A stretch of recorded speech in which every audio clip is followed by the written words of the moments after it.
Hey guys, tonight we're heading somewhere you probably shouldn't be. Because you probably won't survive this. Not even a little bit. Not unless you've got 3 layers of reindeer hide, a stove burning 24 hours a day, and the sheer willpower of someone who thinks walking to an outhouse in -70 is a normal part of life. Welcome to the coldest inhabited place on Earth. And no, it's not Antarctica. At least not the way people live in this story. We're going deep into the heart of Siberia, to a frozen pocket of the world where everything cracks, freezes and stays that way. So, before you get comfortable, take a moment to like the video and subscribe, but only if you genuinely enjoy what I do here. Let me know in the comments where you're watching from, and what time it is in your part of the world. Are you wrapped in a blanket in Phoenix at 10 PM, or brushing your teeth in Stockholm at 2:15 AM? Now, dim the lights, maybe turn on a fan for that soft background hum, and let's ease into tonight's journey together. You arrive in a place that looks like it's been photoshopped to remove warmth. The trees stand motionless, their branches so frozen they creak like old wood with every breath of wind. The snow doesn't glisten. It's too dry, too powdery, and it doesn't melt when you touch it. Instead, it crunches beneath your boots like crushed glass. Even sound seems muffled here, like the air itself is tired of moving. This is Oymyakon, Siberia, the coldest permanently inhabited place on the planet. Right now, you're standing in a valley shaped like a bowl, where frigid air settles and refuses to leave. The temperature? Tonight, a brisk -96 degrees Fahrenheit, colder than the surface of Mars on most days, and it's only 7 PM. Your eyelashes start to freeze together within minutes.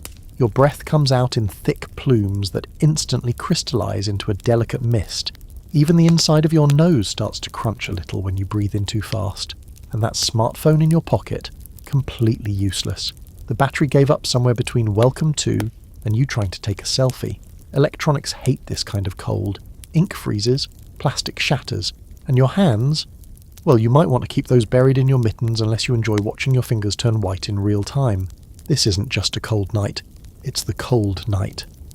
January 26th, 1926, or, depending on who you ask, a record-setting night in 1933. When thermometers in Oymyakon allegedly dipped as low as -96.2 degrees Fahrenheit. That's -71.2 degrees Celsius, if you're metric-minded. Of course, there's an ongoing feud about the exact numbers, and we'll definitely get into that later. But for now, just know this. Humans weren't designed to be here. And yet, here you are. The funny thing is, it doesn't even feel like weather anymore. It feels like the world has stopped. The skies are deep, inky blue, scattered with stars that feel weirdly close. There's no wind tonight, which you'd think is a blessing, but it makes everything eerily still. No birds, no animal sounds, just the distant hiss of a chimney pipe and your own footsteps, which sound much louder than they should. Now here's a weird fact to throw into your brain. In these temperatures, your spit can freeze before it hits the ground. People in Oymyakon sometimes test how cold it is not with a thermometer, but by tossing hot water into the air and watching it poof into ice crystals instantly. That's not a party trick, that's survival science. You step into a wooden cabin where your host waves you inside without a word. He's bundled in layers of wool and fur that make him look 3 times his actual size. Inside, the air is thick and heavy with wood smoke. There's a roaring stove in the corner, crackling away with birch logs that smell slightly sweet. The windows are covered with thick frost on the inside. No insulation. Just layers of felt and old Soviet-era curtains trying their best. The warmth hits your skin like a hug and a slap at the same time. It stings a little. That's normal. You've got capillaries doing backflips as your body tries to figure out what season it is again. Your host hands you a tin cup of something hot. It's not coffee, not tea, just water. Because water is sacred here. Everything freezes. Pipes, wells, lakes. You drink it slowly, letting the steam fog up your cheeks. And then quietly he laughs. Not at you. Just at the whole absurdity of life here. He's lived through so many of these nights that -60 feels like a cool breeze. You glance at his bookshelf. Yes, even out here there are books. And spot a small framed photo of a thermometer bottomed out completely. Glass cracked. Mercury frozen. It's a badge of honour. There's an open debate among historians and scientists about whether this night truly holds the record. Some say a 1990s reading in Verkhoyansk may have been colder. Others point to a remote spot in Antarctica with an unofficial low. But here's the thing. No one lives full-time on a glacier in Antarctica. People live here. They have schools, stores, outhouses, we'll get to those, and they even host a local beauty pageant, held hilariously outdoors. Outside, the stars shine so brightly it almost hurts to look at them. The cold air is perfectly clear, like glass, and under that star-scattered dome, you can't help but feel like you've stepped out of time. No notifications, no traffic, just you, wrapped in borrowed furs, standing on a night that makes the history books look like science fiction. And you're just getting started. Tomorrow you'll learn how the villagers melt snow for drinking, how vehicles are either run constantly or frozen solid, and why local dogs have thicker coats than polar bears. But for now you sit beside the fire listening to logs snap in half from sheer dryness and realise you've survived the first hour, only 11 more to go. Outside the darkness hasn't moved an inch. There's no sunrise on the horizon, no hint of morning. It's just cold and dark and quiet. Your host stokes the stove with a kind of practiced rhythm that tells you he's done this 1,000 times. He doesn't wear gloves inside, but his hands are red and cracked in a way that says frostbite once flirted with them and lost. The room smells like pine tar, smoke, and something meaty simmering in a blackened pot. This is survival, yes, but it's also just normal life. You step back outside for a moment and instantly regret it. The door sticks from frost and the wood groans in protest. Your breath turns into a little puff of glitter that hangs in the air like a miniature cloud, then vanishes. You blink and your eyelashes feel tacky. That's not your imagination. Eyelid frost is a thing. Blink too slowly and you risk gluing your eyes shut with nature's most inconvenient party trick. You've officially entered the twilight zone of cold, where the laws of physics start behaving like they're on vacation. The village of Oymyakon sits nestled in the Russian Republic of Serka, also known as Yakutia, and calling it a village is generous. It's more of a loose scattering of houses and sheds, separated by crunchy snow and eternal dusk. There's one school, one small store, and a lot of wood smoke curling up into the frozen air. The reason this place even exists? That's a longer story. It was originally a seasonal stopover for nomadic even herders, a place with a hot spring where reindeer could rest in winter. Then came the Soviet era, and with it, forced settlement. By the 1930s, the USSR decided it was a great idea to move people into the harshest corners of Siberia. Mining, labour camps, weather stations, you name it. Cold didn't matter. You had a job, and you stayed. You walk slowly past a sign that marks the record low temperature, minus 71.2 degrees Celsius. It's mounted proudly next to a rusty thermometer that looks like it hasn't worked since the Cold War. This is where a man named Sergei Obruchev recorded the lowest ever temperature for an inhabited location in 1926. Except, of course, there's still that squabble with Verkhoyansk about who owns the Cold Crown. It's a frosty feud between neighbours that spans decades and a whole lot of frostbitten pride. You pass an old woman trudging through the snow with a bucket.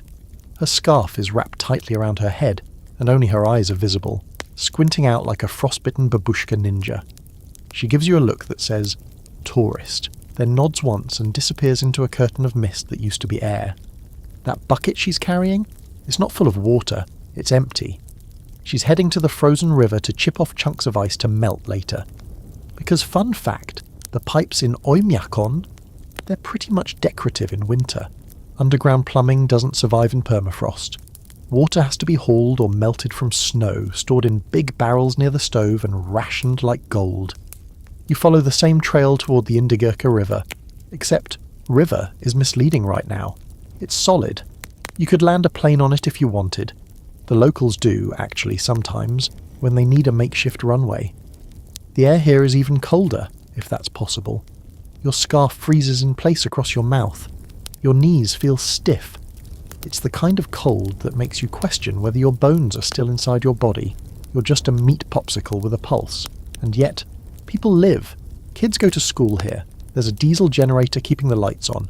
Someone is probably fixing a snowmobile right now with their bare hands, cursing in 3 languages. It's absurd, it's admirable, it's Oymyakon.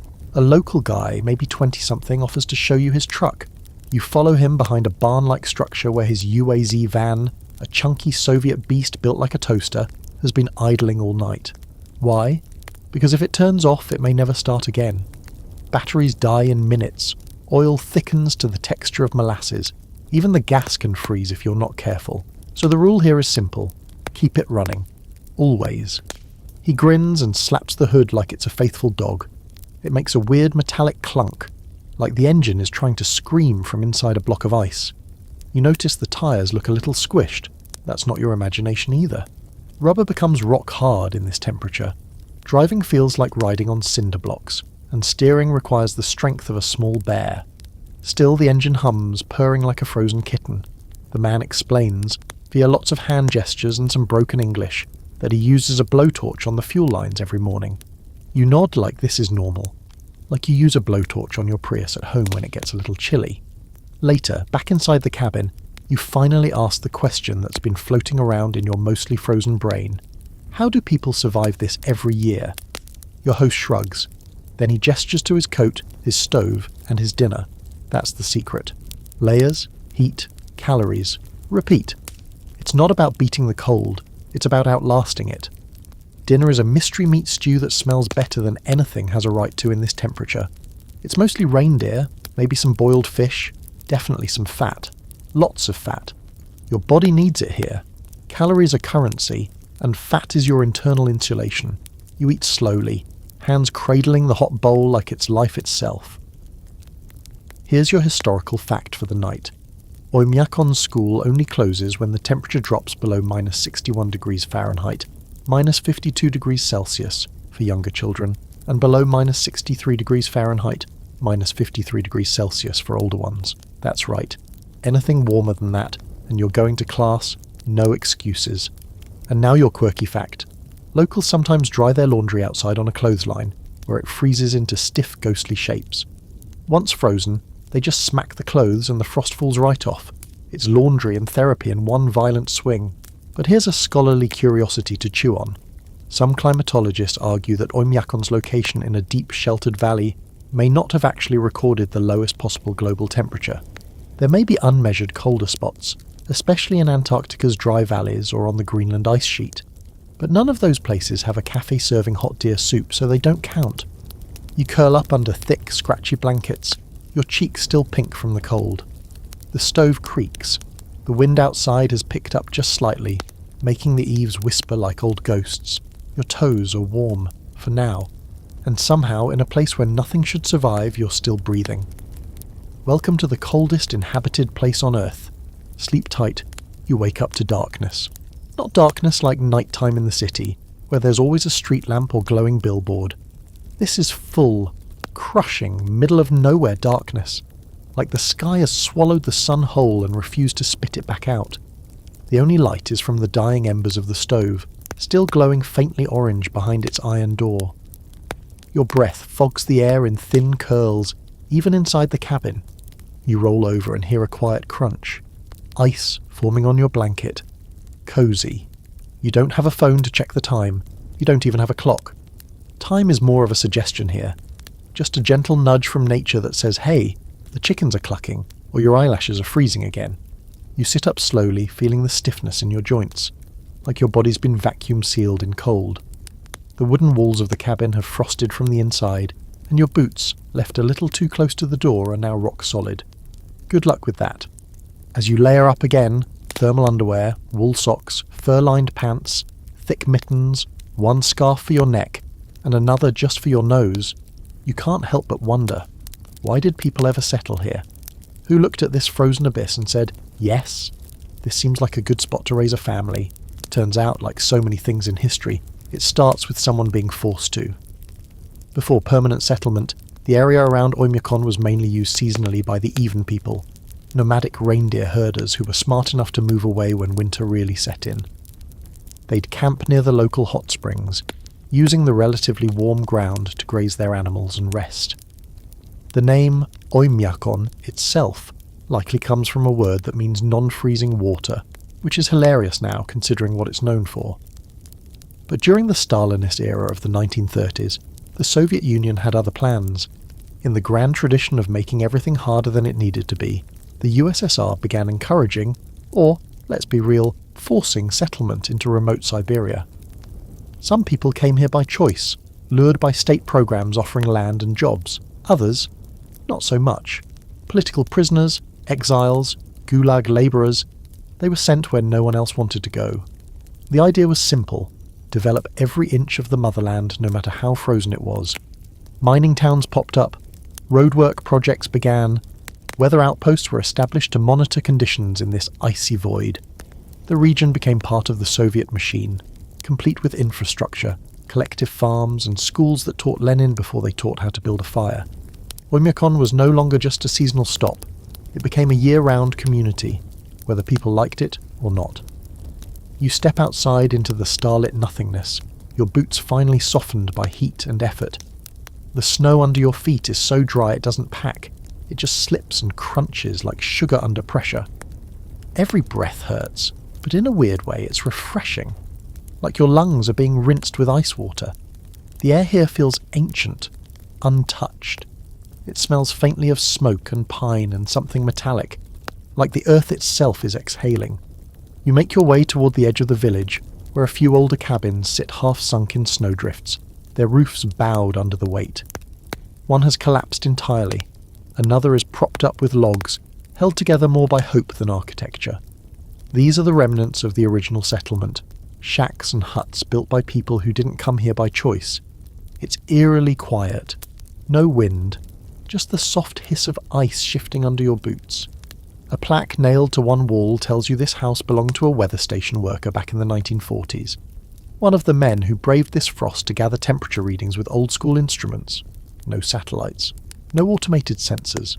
Just a man, a notebook, and mercury thermometers that sometimes shattered mid-reading.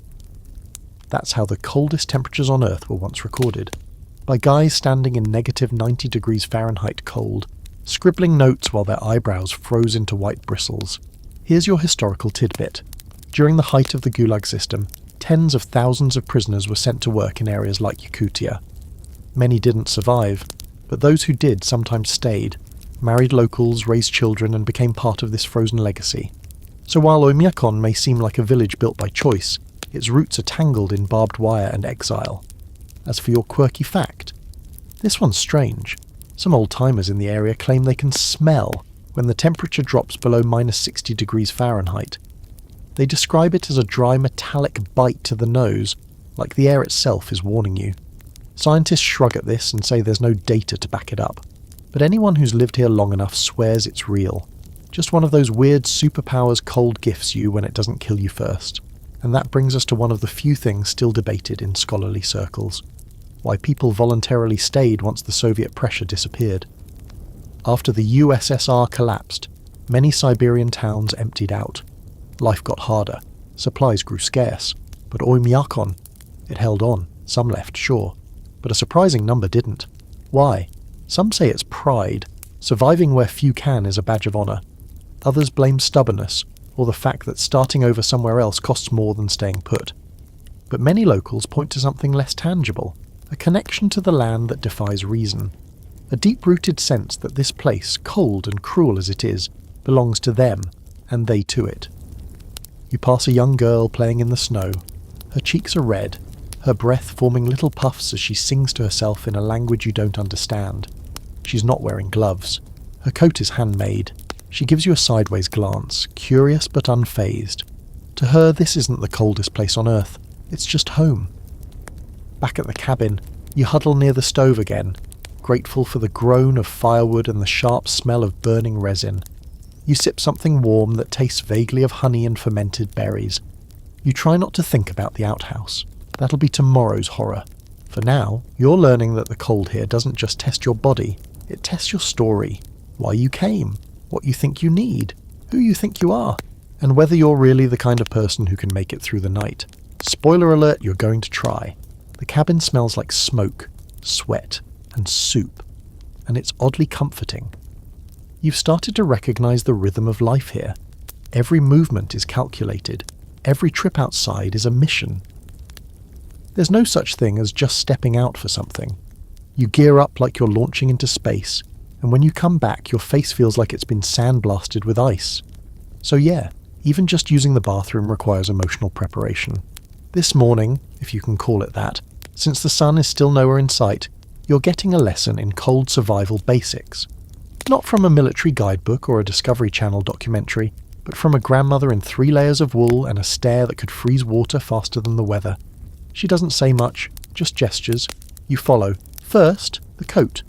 Not a modern down jacket or anything you'd find in a catalogue. It's reindeer hide stitched by hand with the fur turned inward. She pulls one off a peg on the wall and holds it out. It's stiff, heavy, and smells faintly of animal. You slip it on and instantly feel a difference, like someone wrapped you in a furnace. The fibres don't just insulate, they trap your body heat and won't let it go. Next come the boots, called unti. They're made of reindeer leg skin and lined with hay. Not fashion forward, but your toes are already sending thank you notes. Then mittens, thick shapeless blobs that make your hands useless for anything other than not dying. You ask about gloves. She grunts and waves a mitten at you like you just suggested juggling knives. Now it's time to talk heat. A fire is your god here.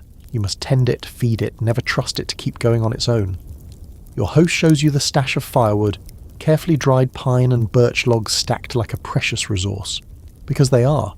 Every log was chopped, hauled and dried over months.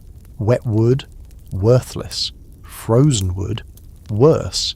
You don't just burn anything. It has to be the right wood, the right size, and placed just right in the stove. Screw it up and you either freeze or smoke yourself out. There's no central heating in Oymyakon. No radiant floors or digital thermostats. It's just this, iron stoves and muscle memory. You learn to keep the fire at a steady roar, to bank the coals for the long night, and to set a backup log near the edge ready to push in before dawn. It's primitive. It's perfect. Water, of course, is its own ordeal. The village's well is a hole in the frozen river, carefully maintained, covered with thick logs, and watched over like a holy site. You walk there with metal buckets and a pickaxe.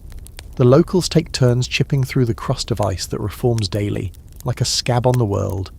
The water beneath is pure, painfully cold, and your reward for 15 minutes of effort in sub-zero darkness. Back in the cabin, there's an old iron kettle always simmering. Always. It's like the house's heartbeat.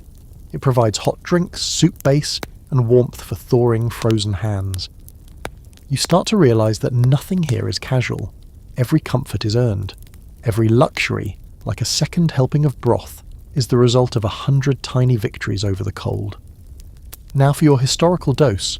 During World War II, many Siberian villages became critical supply points for moving equipment and soldiers across the USSR. Even isolated places like Oymyakon found themselves tied to the war effort.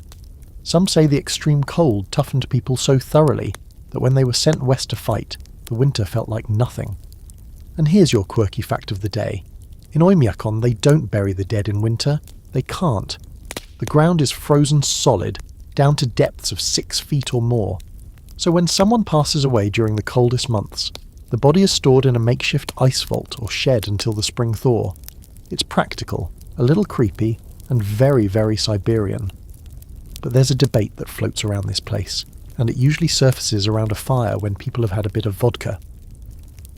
The question is this the best way to survive the cold?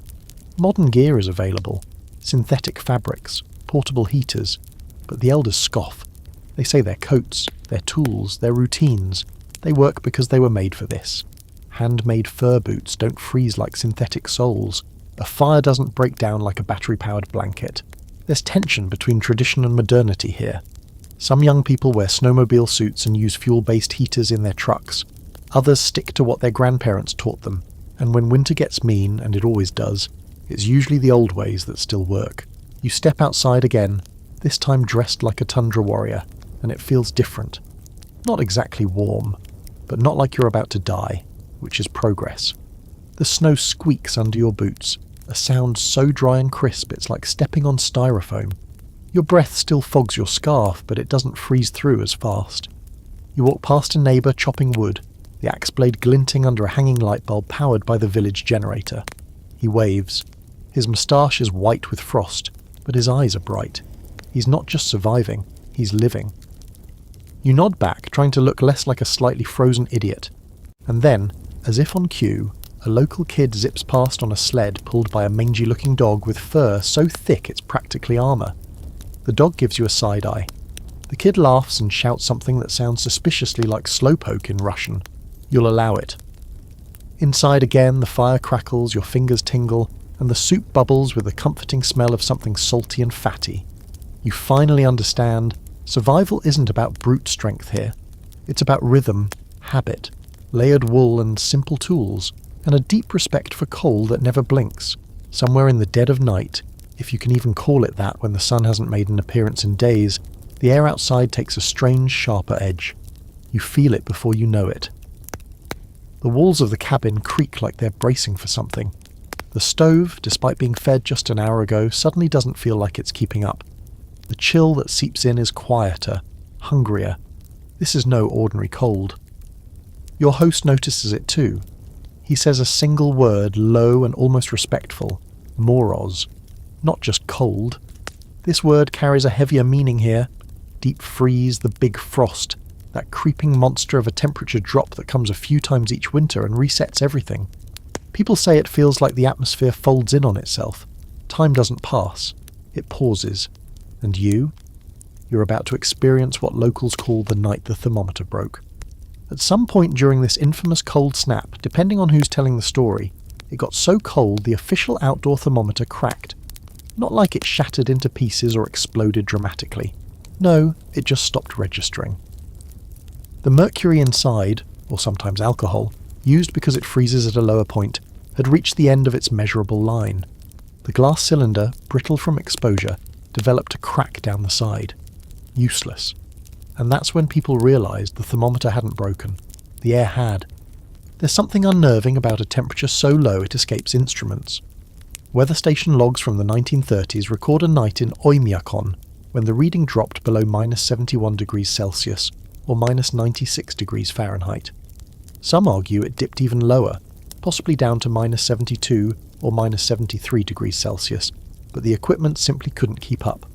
The data was handwritten, passed along through cables slower than a glacier, and buried in Soviet bureaucracy. But one thing's for sure, it was the coldest officially recorded night in any inhabited part of the world. You step outside that night because you have to, let's be honest, and the moment the door opens, your nose hairs freeze together. Literally. It feels like your sinuses just got electrocuted. The scarf over your mouth stiffens within seconds. Any exposed skin screams, then goes quiet. That's the warning sign. The pain is good. It's the silence that follows, the numbness, that means trouble. Even the snow sounds different. It doesn't crunch. It squeaks. Every step sounds like you're twisting styrofoam under your boots. Your shadow is long and strange under the flicker of a single overhead light bulb. Even the light seems frozen, hanging heavier than usual in the frigid air. You walk with purpose, straight to the central square where the broken thermometer stands. It's mounted on a post, like a statue, except tonight there's a crowd gathering around it. Everyone bundled up like colourful marshmallows, cheeks red and eyes squinting. No one speaks much, just a lot of stamping feet, nods, a few muttered updates. It's a communal ritual. When the mercury falls past a certain point, the town becomes a little family, huddled, half-frozen, stubborn as hell. Someone taps the glass. A crack runs along the inner casing. It's happened again. One old man pulls a small analogue backup from his pocket, a kind used in science experiments or, frankly, survival movies. He shakes it out, squints, and announces something in Russian. You don't catch the words, but the silence that follows is loud. And that's when it hits you. You're standing in the coldest place on the coldest night in human recorded history, and you still have toes, for now. Now for a wild little fact. At these temperatures, metal doesn't just become cold, it behaves like a different material entirely. If you touched a metal pole with bare skin right now, it would fuse instantly. Your skin would stick, tear, bleed, and freeze all in under 5 seconds. People have lost fingers to a doorknob, a zipper, the metal rim of a tea mug. You start glancing around, suddenly aware of just how much metal surrounds you. In response to this threat, locals have cold-proofed their lives in bizarre ways. For example, lighters are carried inside the coat, against the skin, because otherwise they simply won't spark. Car keys? Same thing. And if you must interact with the door handle, you do it with a folded piece of felt or the padded side of a mitten. Everyone has a story of the one time they forgot. Everyone. Here's your historical angle. The thermometers used in Oymyakon were originally designed for industrial cold storage testing. Think meat lockers and rail transport. But even those weren't made for -70s. Soviet engineers eventually modified a few specifically for the region's meteorological stations. Still, they failed. The cold snapped not only glass, but expectations. And here's your quirky fact of the night. During these super cold spells, locals say you can hear trees explode. Seriously, it's called frost cracking. The sap and moisture inside trunks freeze and expand so violently that the wood bursts with a sharp pop like a rifle shot. You'll be walking through the woods thinking you're alone, and suddenly, crack, you drop to the snow thinking someone's hunting bears. Nope, just a birch tree screaming. There's a local debate, quiet, unspoken, but ever present, about what actually counts as coldest. Some argue for a single night temperature record. Others point to sustained lows across weeks. And then there are the rogue scientists and enthusiasts who claim unmonitored valleys in Antarctica or Greenland might secretly hold colder temps.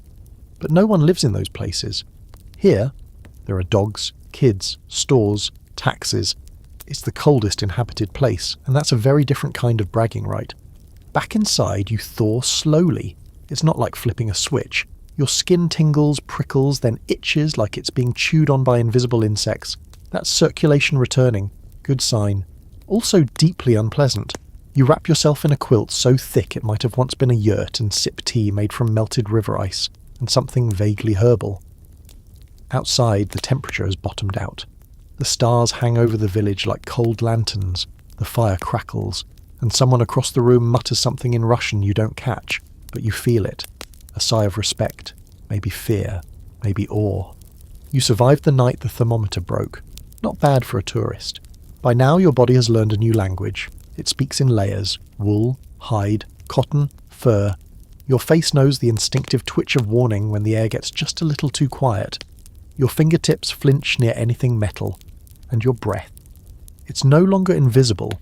It ghosts out in clouds that feel like part of your personality now, always floating just ahead, as if scouting the path for danger. Tonight, you're stepping outside not just to feel the cold, but to see what it does. Because there's theory, and then there's reality. And reality in Oymyakon at -95 degrees Fahrenheit is a strange, frozen carnival of physics gone feral. First up, spit.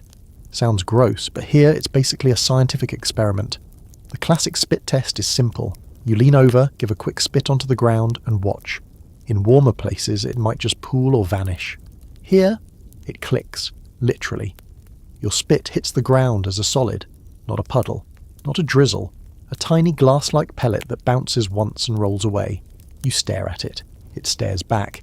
Then you try something locals call the boiling water trick. With a little metal pot, you boil a bit of river water on the stove until it's steaming furiously.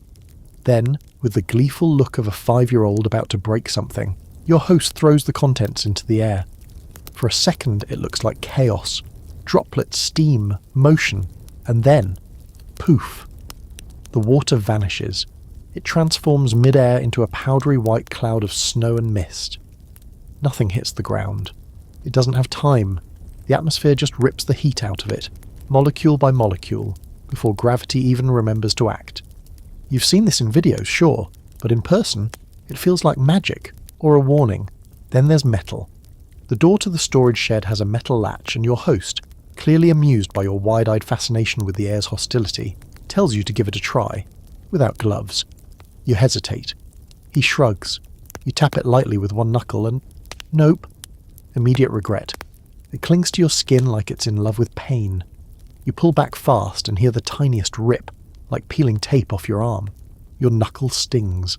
Lesson learned. Here's your main historical fact for this chapter of Frost. During the 1930s, Soviet researchers stationed in Yakutia began compiling detailed notes on what extreme cold does not just to humans, but to infrastructure. They observed how different metals responded to long exposure, how steel would become brittle and crack like porcelain, how rubber lost flexibility completely, how train rails could shear under weight from simple stress points. It was pioneering research, grim and brilliant. Meanwhile, today you get to learn some of those lessons firsthand by watching the family truck try and fail to start. This happens often here. Even though it was left running earlier, someone forgot to refuel it while it was hot. Big mistake. Now, the diesel fuel is jelly. The battery is a block of apathy. The engine groans once, coughs like a lifelong smoker, then dies with a whimper. The solution? Fire. Not metaphorically. You actually have to heat the engine. In this case, your host rolls out a small metal drum and lights a fire under the truck. Yes, you read that right. A literal fire beneath the frozen oil pan is not as dangerous as it sounds, mostly. They've done it for years. The heat slowly seeps upward, thawing the machinery until it reluctantly agrees to function again. If it doesn't explode, it works like a charm. And here's your fringe, quirky fact. In Yakutia, some people refuse to wear glasses in deep cold. Not because they fog up, that's a common issue, but because the metal frames can freeze to your face. More than one poor soul has tried to remove their specs too fast and left a patch of eyebrow skin behind. The safe bet? Either wear plastic frames or go full mole person and squint your way through the world. Tonight, people are gathering in one of the larger homes, a small community hall that doubles as a social hub. Why? Because it's too cold to be alone. Even the most introverted resident knows that community warmth isn't just emotional, it's literal. More bodies means more heat, and in a log cabin with a central wood stove, every person adds a few degrees. You arrive to find the room filled with foggy laughter and the smell of meat dumplings, pelmeni, boiling on the stove. Kids are bundled to their eyebrows playing cards. Someone's strumming an old guitar that's gone slightly out of tune from the cold, but no one minds. You sit on a bench near the stove, hands outstretched. Your fingertips are numb, then itchy, then painfully hot as the blood fights its way back. There's a quiet, respectful conversation in the corner. People talking about last year's cold snap, how the old power station failed, how they had to sleep 3 families to a room for 2 weeks, taking turns feeding the stove every 2 hours. They laugh about it now, but you can tell it wasn't a joke at the time. Survival was never guaranteed. And here's your open scholarly debate for the night. Scientists still argue about the exact impact of extreme cold on human cognition. Some studies suggest our brains slow down in sub-zero temps, that memory and reaction time are dulled. But others say the opposite, that the sharp bite of cold actually improves focus, hones awareness. Locals here swear they think more clearly in winter, that their minds are sharpest when the air tries to kill them. Who's right? Hard to say. Maybe it depends on whether you've ever had to light a fire under a frozen truck at 4 a.m. Back outside, the cold seems deeper than before, like it's aware of you now. The stars hang heavy and distant, too bright, almost fake-looking. The trees don't move, not a twig. The whole world is paused, suspended. You exhale and the mist floats upward, then sideways, then vanishes into the darkness. You tuck your hands into your coat and think, this is what it means to be alive in the coldest corner of the earth.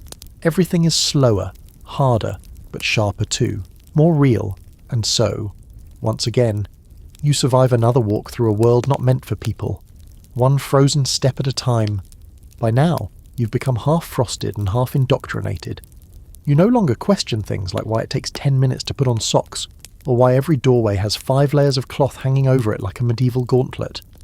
You've stopped checking your phone. It's been dead for days. You think you might smell like firewood and unwashed wool. You accept this. You have bigger things to worry about, like what happens when the only people tracking the temperature can't leave their post without risking their lives. Today you're going to meet the local meteorologists. Sounds cozy, right?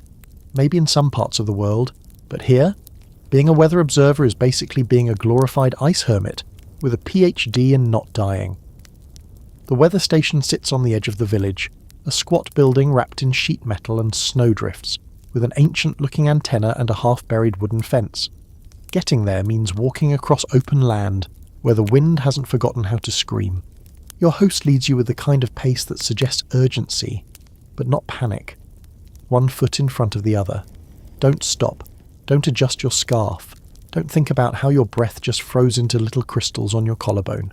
This kind of cold turns flesh to freezer burn in minutes. That's not exaggeration. That's documented. Touch your cheek, and it goes numb. Leave it exposed, and it goes black. You finally reach the station. The door is almost iced shut, and it takes both of you to force it open. Inside, it's dim, warm, and filled with the scent of coffee, kerosene, and mouldy paperwork. A man looks up from behind a desk covered in charts and analog instruments, each one looking like it survived 5 apocalypses. He nods once and waves you in. This is Igor. His name might not actually be Igor. but that's what you decide to call him, because somehow it fits. He wears a hat even indoors, has 3 thermometers strapped to his belt, and seems like he hasn't blinked since 1998. He pours you a cup of coffee that tastes like burnt shoe leather and gestures toward the window. Out there, on a metal stand, is the station's pride and frustration, the primary temperature gauge. A hybrid of digital and analog tech, modified over the years to handle readings no other system on Earth has to deal with. It's mounted in a wooden Stevenson screen, a kind of ventilated box that keeps direct sunlight off the instruments. Not that sunshine is a problem right now. It hasn't shown its face in 2 weeks. Igor explains through a mix of Russian and dramatic hand gestures that the real danger isn't just the cold, it's inaccuracy. When temperatures reach record lows, sensors stop being trustworthy. Metal contracts, batteries give out, even the air density starts interfering with signal transmission. You think weather forecasting is a pain in your city? Try doing it when your instruments ice over from the inside. He leads you outside briefly, barely a minute, but even that's enough to make your fingertips scream under your gloves. You approach the recording instruments. They look deceptively simple. A thermometer, a pressure gauge, a small anemometer spinning slowly in the breeze. Everything is insulated, double-wrapped, sealed tighter than your coat. Then comes the ritual, the analog check. Twice a day, someone, usually Igor or one of his equally frostbitten co-workers, goes out and writes the temperature down by hand. Not because they don't trust the computers, but because they can't. They've learned not to. The tech can lie, the notebook doesn't. Here's your historical fact for today. Soviet meteorological stations in the 20th century were manned year-round, regardless of temperature. During the Cold War, data from places like Oymyakon was considered strategic. Knowing how the cold moved, how it killed, and how it bent the laws of materials, this wasn't just weather trivia, it was military intelligence. And somewhere in a dusty archive in Moscow, there are probably still files stamped classified with pages full of temperature graphs and frostbite diagrams. And now, your quirky fact. In the 1960s, one meteorologist here insisted that foxes could sense cold fronts hours in advance. He kept a pet fox near the station and swore that whenever it began scratching obsessively at the walls, a deep freeze was coming. Scientists laughed until, over the course of 3 years, his fox was right 83% of the time. Unfortunately, the fox bit a visiting official and had to be relocated. Still, the locals remember. They say animals know things people don't. But the real debate among meteorologists, and you can tell it weighs on Igor more than he wants to admit, is this. What if we missed the real coldest night? What if, in some unmonitored corner of the valley, with no instruments, no humans, no witnesses, the temperature dropped lower than anything ever recorded? What if it already happened, and no one ever knew?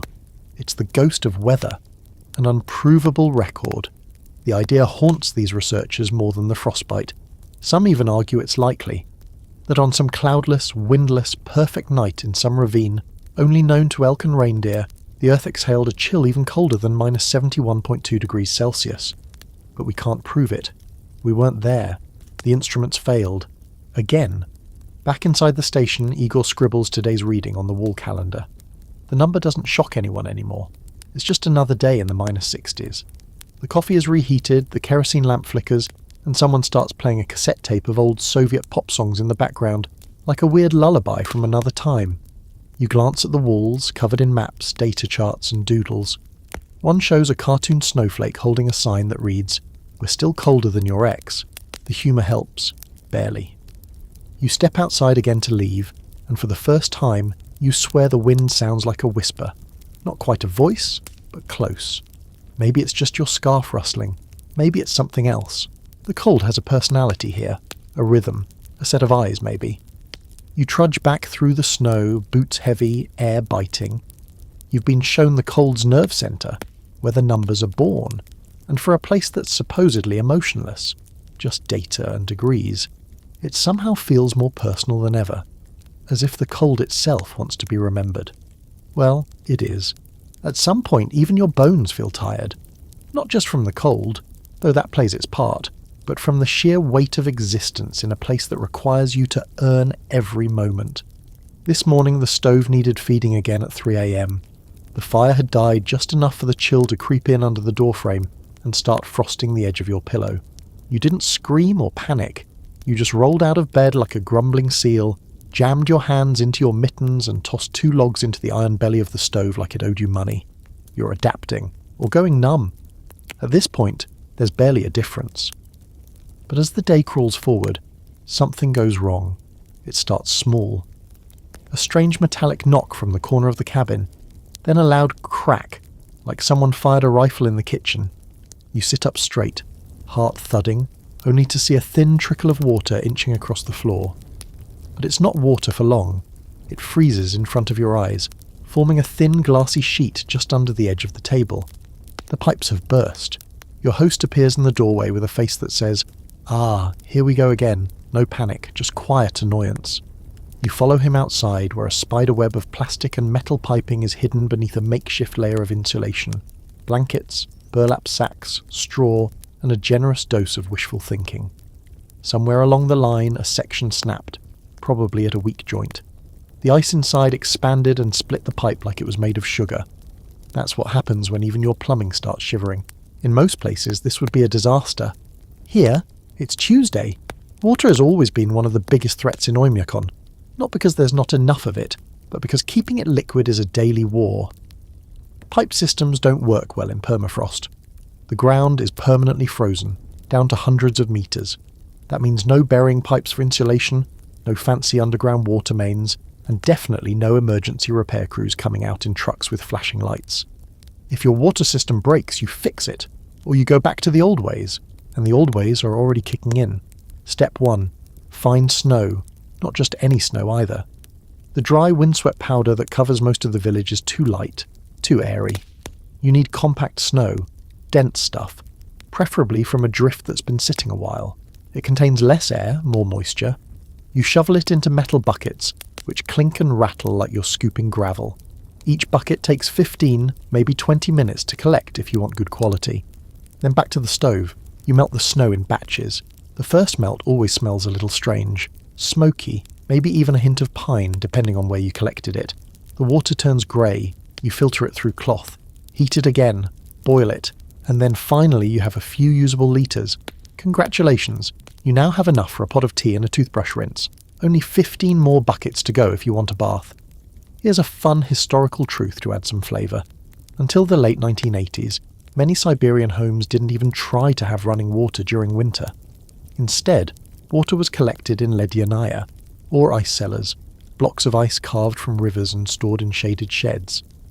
When water was needed, a piece was chopped off and melted inside. Ice was currency. Families would haul blocks home on sleds, treating them like winter gold. Some villages still do this, though now the sleds might be pulled by snowmobiles instead of horses or dogs. And now for your offbeat fact of the day, the phrase, "when the pipes cried," isn't just a poetic turn of phrase in Yakutia, it's practically a proverb. People say it with a mix of dread and humour. When the pipes cry, it means they've split and frozen, and the real work begins. There's a kind of reverence for these moments, as if the infrastructure is alive and occasionally throws tantrums just to remind you who's boss. As you help pour boiling water onto the icy pipe fragments in an attempt to locate the exact break, you start to understand something new about life here. There's no expectation of permanence. Nothing is built to last forever. Everything, pipes, homes, roads, fingers, has an expiration date in the cold. You build with that in mind. Repairs are constant. Workarounds are creative. The goal isn't perfection, it's function. Eventually the leak is isolated. A new section of pipe is cut, fitted and sealed with a rubber sleeve and wire. Not pretty, not by any official code, but it holds.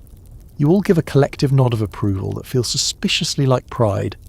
Water begins to trickle through the system again, and just in time, someone wants tea. But the bigger takeaway from the day isn't the repair. It's the reveal of just how quickly people can shift modes out here. One moment you're sipping soup, the next you're ankle deep in icy slush, cursing at plastic joints, and laughing while your eyelashes freeze into small white daggers. And no one calls it an emergency, it's just the rhythm. The debate this evening over cups of hot broth and half-frozen bread centres on whether any kind of modern insulation system could actually prevent pipe failure long-term. Some say yes. Foam-injected polyurethane tubes, underground heating coils, even solar-assisted warming systems, but others shake their heads. Out here, once the mercury dips below a certain threshold, all bets are off. No material wants to stay flexible. No seal wants to hold. Sooner or later, the cold wins. You crawl into bed that night with fingers that smell like melted plastic and pine smoke. Your face is flushed from wind and effort. The fire is strong, the stove ticking softly, and somewhere beneath the floorboards, the repaired pipe creaks like it's sighing. You survived a burst pipe in the coldest town on Earth, and somehow that feels like more of an accomplishment than it should. By now, you've made peace with the fact that anything mechanical in Oymyakon is held together with wire, prayer, and the kind of stubbornness that bends reality. If it moves, it breaks. If it runs, it freezes. And if it doesn't freeze, well, give it time. This morning, your host introduces you to the local approach to transportation during the coldest months. Or rather, the constant low-stakes battle between human ingenuity and a climate that would happily destroy every vehicle on Earth just for fun. You're standing outside the barn staring at a vehicle that looks like a Soviet tank and a toaster had an angry baby. It's a UAZ van, the same one you saw earlier idling in the cold like a nervous dog. Its engine is already running, puffing white clouds into the air like a tired dragon. You ask why it's been running since yesterday. Your host gives a slow, weary blink. Because if it stops, it dies, he says. Not metaphorically, quite literally. Out here, engines are never truly off during winter. If someone's lucky enough to have a garage, and by garage you mean a shed built of tin and hope, they might be able to park inside and let the engine cool overnight. But for everyone else, you either keep the vehicle running or you prepare to perform a full resurrection the next morning. And that resurrection is no joke. If your diesel engine freezes, you can't just jump-start it. First, you heat the oil pan. That might mean lighting a fire beneath it. Yes, an actual fire. Or using an old Soviet-era space heater rigged with duct tape and chewing gum. If you're fancy, you might have a podogravator, a preheating unit built into the engine, connected to an external power source, assuming you've got electricity, which you often don't. Today, you're heading into the nearby woods to check on firewood stores. Not in a car, of course. That'd be too easy. You're travelling by snowmobile, though the locals just call it a buren, the brand name of the beast that's carried them through the worst winters. It looks like it's been through a war. Rusted handlebars, duct-taped seams, and a cracked windshield held in place with a rope. It's beautiful. You climb on behind your host. He gives the starter cord a yank. Nothing. Another yank. Still nothing. A third, this time with a muttered curse, and it sputters to life, coughing black smoke like it's clearing its throat after a 40-year nap. You begin to move. The ride is chaos. The snow isn't soft here, it's dry, crystalline, and packed in hard drifts that launch the snowmobile into the air every few yards. Your teeth rattle, your knees scream, your face. One large frozen question mark. But the view is stunning. Pines heavy with frost, their branches sagging like they're exhausted. A pale blue sky slowly fading into the pinkish grey of near-perpetual twilight. You pass a group of shaggy dogs racing through the trees, tails wagging, noses crusted with ice. They glance at the snowmobile and seem unimpressed. Eventually you reach the woods. There, between two trees, is a sled stacked with firewood and covered with a frozen tarp.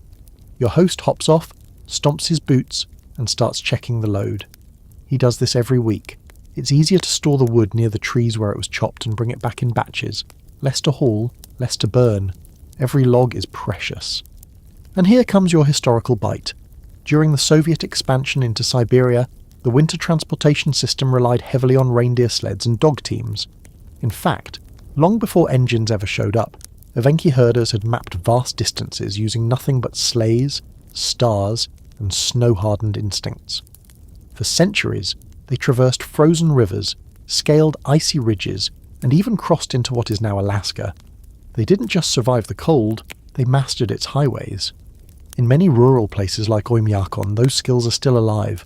Sure, there are trucks and snowmobiles now, but if the fuel runs out or the machine dies, which it will, reindeer still work. Some households keep them not just for meat or tradition, but as plan B when diesel freezes. Here's a deliciously weird fact. Diesel fuel here is often mixed with additives that technically make it illegal by global environmental standards. Locals call it polar diesel, a Frankenstein blend that resists freezing at minus 60 degrees Celsius and smells like it could kill a bear. It's toxic, thick, and absolutely necessary. You can't save the planet if your engine won't start. Morality tends to bend when your life depends on combustion, and the open debate of the day whether electric vehicles could ever function here. Spoiler, most locals say no. The battery range shrinks to near uselessness in extreme cold. Lithium cells hate low temps. Charging stations are non-existent.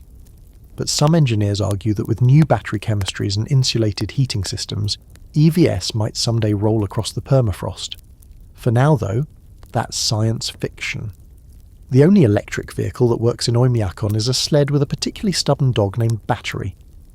After resecuring the wood load, your host gestures for you to grab the rope and help pull. It's not a short walk back. The snowmobile can't carry the sled with 2 people aboard, and you, lucky you, get to learn what a mile-long firewood haul feels like in minus 50 degrees Fahrenheit wind chill. It's humbling. By the time you return to the village, your breath has frozen into your scarf so thoroughly you have to peel it away slowly, like pulling off a wax strip. Your mittens are soaked through. Your boots feel like wet anvils. But there's also a strange buzz in your chest. You helped bring the heat back home. Literally. There's no metaphor here, just logs, sweat, and the satisfying groan of the stove flaring back to life when you toss in the first chunk. The snowmobile coughs once more before being shut off, and you all glance at it like it might explode. It doesn't. Just settles into silence, a sleeping beast. You pat it once on the side, grateful. Then you stomp the snow off your boots, head back inside, and sit by the fire like you've earned it, which you have. Transportation in the coldest place on Earth isn't about comfort. It's about odds, calculating them, betting against them, and if you're lucky, rolling into the driveway before the engine freezes solid again. The wind picks up tonight, a slow but steady roar that works its way through every crack in the cabin walls. It doesn't howl, not yet, but it moans with purpose, the way old doors creak when they're tired of being opened. You sit by the fire, back aching, legs sore from hauling firewood through ice that has no give. Your host pours you a cup of something hot and milky, thick enough to pass for soup, though it tastes faintly of goat. You drink it anyway. You've learned not to ask. Then comes the knock at the door. 3 short raps. Your host doesn't look surprised. He just stands, adjusts his coat, and gestures for you to follow. It's not danger. It's something else. Something urgent, but normal in the weird rhythm of this place. Outside, the cold hits like a wall again, though it's not quite as cruel tonight. Just firm, like it's reminding you who's in charge. Standing at the doorstep is a young man with wide eyes and an old parka. His breath escapes in frantic puffs, his words coming fast in Yakut and Russian. You don't understand a thing, but the tone is unmistakable. Something's wrong. Something about reindeer. 10 minutes later, you're packed into the still warm UAZ van with 3 other villagers, bouncing over the frozen trail toward the outer edge of the valley. The headlights barely pierce the swirling ice fog, and every time you hit a snowdrift, the van rattles like it's trying to shake its soul loose. The road, if it can be called that, is a single set of frozen tyre tracks lined with stunted birch trees and snow-covered shrubs. The air smells like diesel and panic. Eventually the van stops. Everyone piles out. Ahead, in a clearing lit only by a weak moon and the reflection of high beams, is a small herd of reindeer. You can see them even in the dark, huddled close together, their breath rising in clouds, eyes wide and shimmering with nervous energy. The problem is instantly clear. The fence is down. A section of the wooden enclosure has collapsed under a drift of snow and ice, and a few of the animals are outside the boundary. Worse, wolves have been spotted nearby. Reindeer don't survive alone for long out here, not without the protection of the herd or the people who care for them. And so, without hesitation, the villagers go to work. Your job? Stand back and hold a flashlight. You don't argue, you just watch. One man, the eldest of the group, whistles softly as he approaches the panicked animals. His movements are slow, deliberate, unthreatening. You expect the reindeer to bolt, but they don't.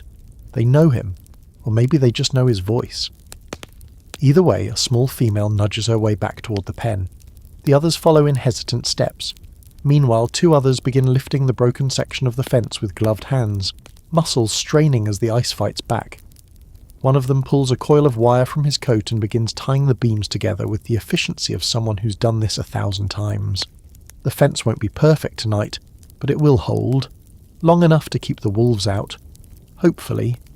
Here's your historical glimpse. The Even people, indigenous to this region, have herded reindeer across these lands for centuries. They are semi-nomadic, following their herds across hundreds of kilometres, using no roads, only instinct, memory and tradition. Soviet collectivization tried to dismantle this way of life, turning herders into workers, reindeer into quotas. But the knowledge never left. It just went underground, hidden in stories and the quiet hum of evening chores. Now, in places like Oymyakon, it's returned, not out of nostalgia, but necessity. And the reindeer, they're not just livestock, they're partners. Their meat is food, their bones are tools, their hides are warmth. And when engines fail, as they often do, they pull sleds through snow that would swallow a snowmobile whole. They are the backup system when everything else gives up. Here's your fringe fact. Some reindeer in Siberia are trained to respond to specific musical notes. Herders have been known to carry small flutes carved from bone, using high-pitched tones to direct the animals across frozen expanses. To outsiders, it sounds like bird calls. To the herd, it's language. By now, the fence is up, the herd recontained. A few of the men stamp down the snow around the perimeter, making it harder for drifts to build up overnight. Someone tosses a few handfuls of moss, lichen, really, into the pen, calming the animals further. You stand quietly, the flashlight dimming, watching the reindeer settle.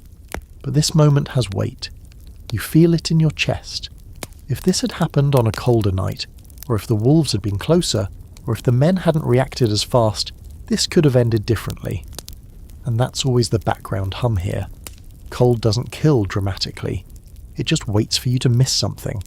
A crack in a pipe, a dying engine, a fallen fence. Back in the van, the mood is light again. Someone jokes that the reindeer are just testing their boundaries. Another mutters that the wolves must be full tonight. Everyone laughs.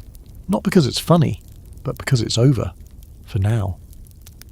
The van bumps back toward the village, its shocks protesting every hole and ridge. The moon hangs heavy behind a veil of clouds. The stars are shy tonight. Or maybe just frozen in place like everything else. The scholarly debate of the night is one that spans both anthropology and ecology. Will reindeer herding survive the 21st century? With climate change threatening traditional migration routes and modern jobs luring young people away from the herding life, many believe the practice is fading. Others argue it will adapt, as it always has, shifting into hybrid systems of satellite-tracked herds and digital monitoring. But in places like this, it's not just a way of life. It's the only one that works. You step out of the van and into the cold again. The cabin's window glows in the distance. You don't even flinch now as the frost curls around your face.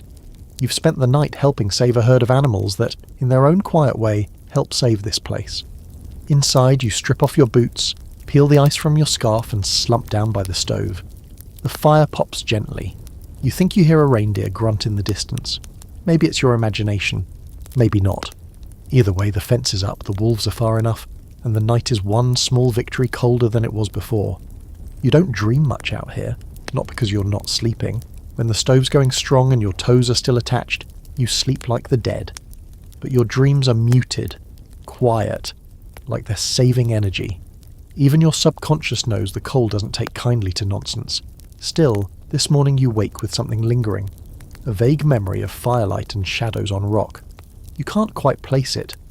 Maybe it's the reindeer, maybe it's the cold seeping too far in. But as you sit up and watch the light creeping around the frost-laced curtains, you feel like you've woken inside something ancient.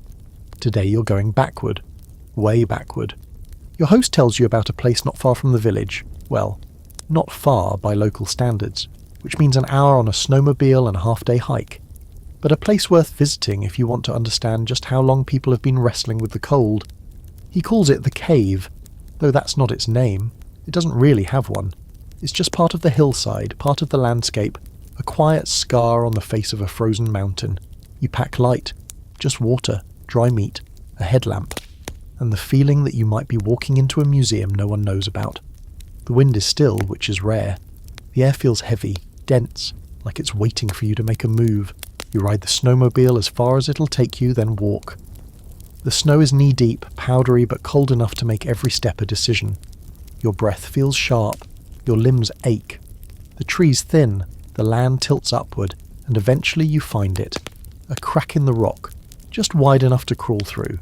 It's surrounded by ancient pine and frost-covered stone, like it's been hiding there for 1,000 winters, which, fun fact, it has. Inside it's dark and dry, and strangely warm.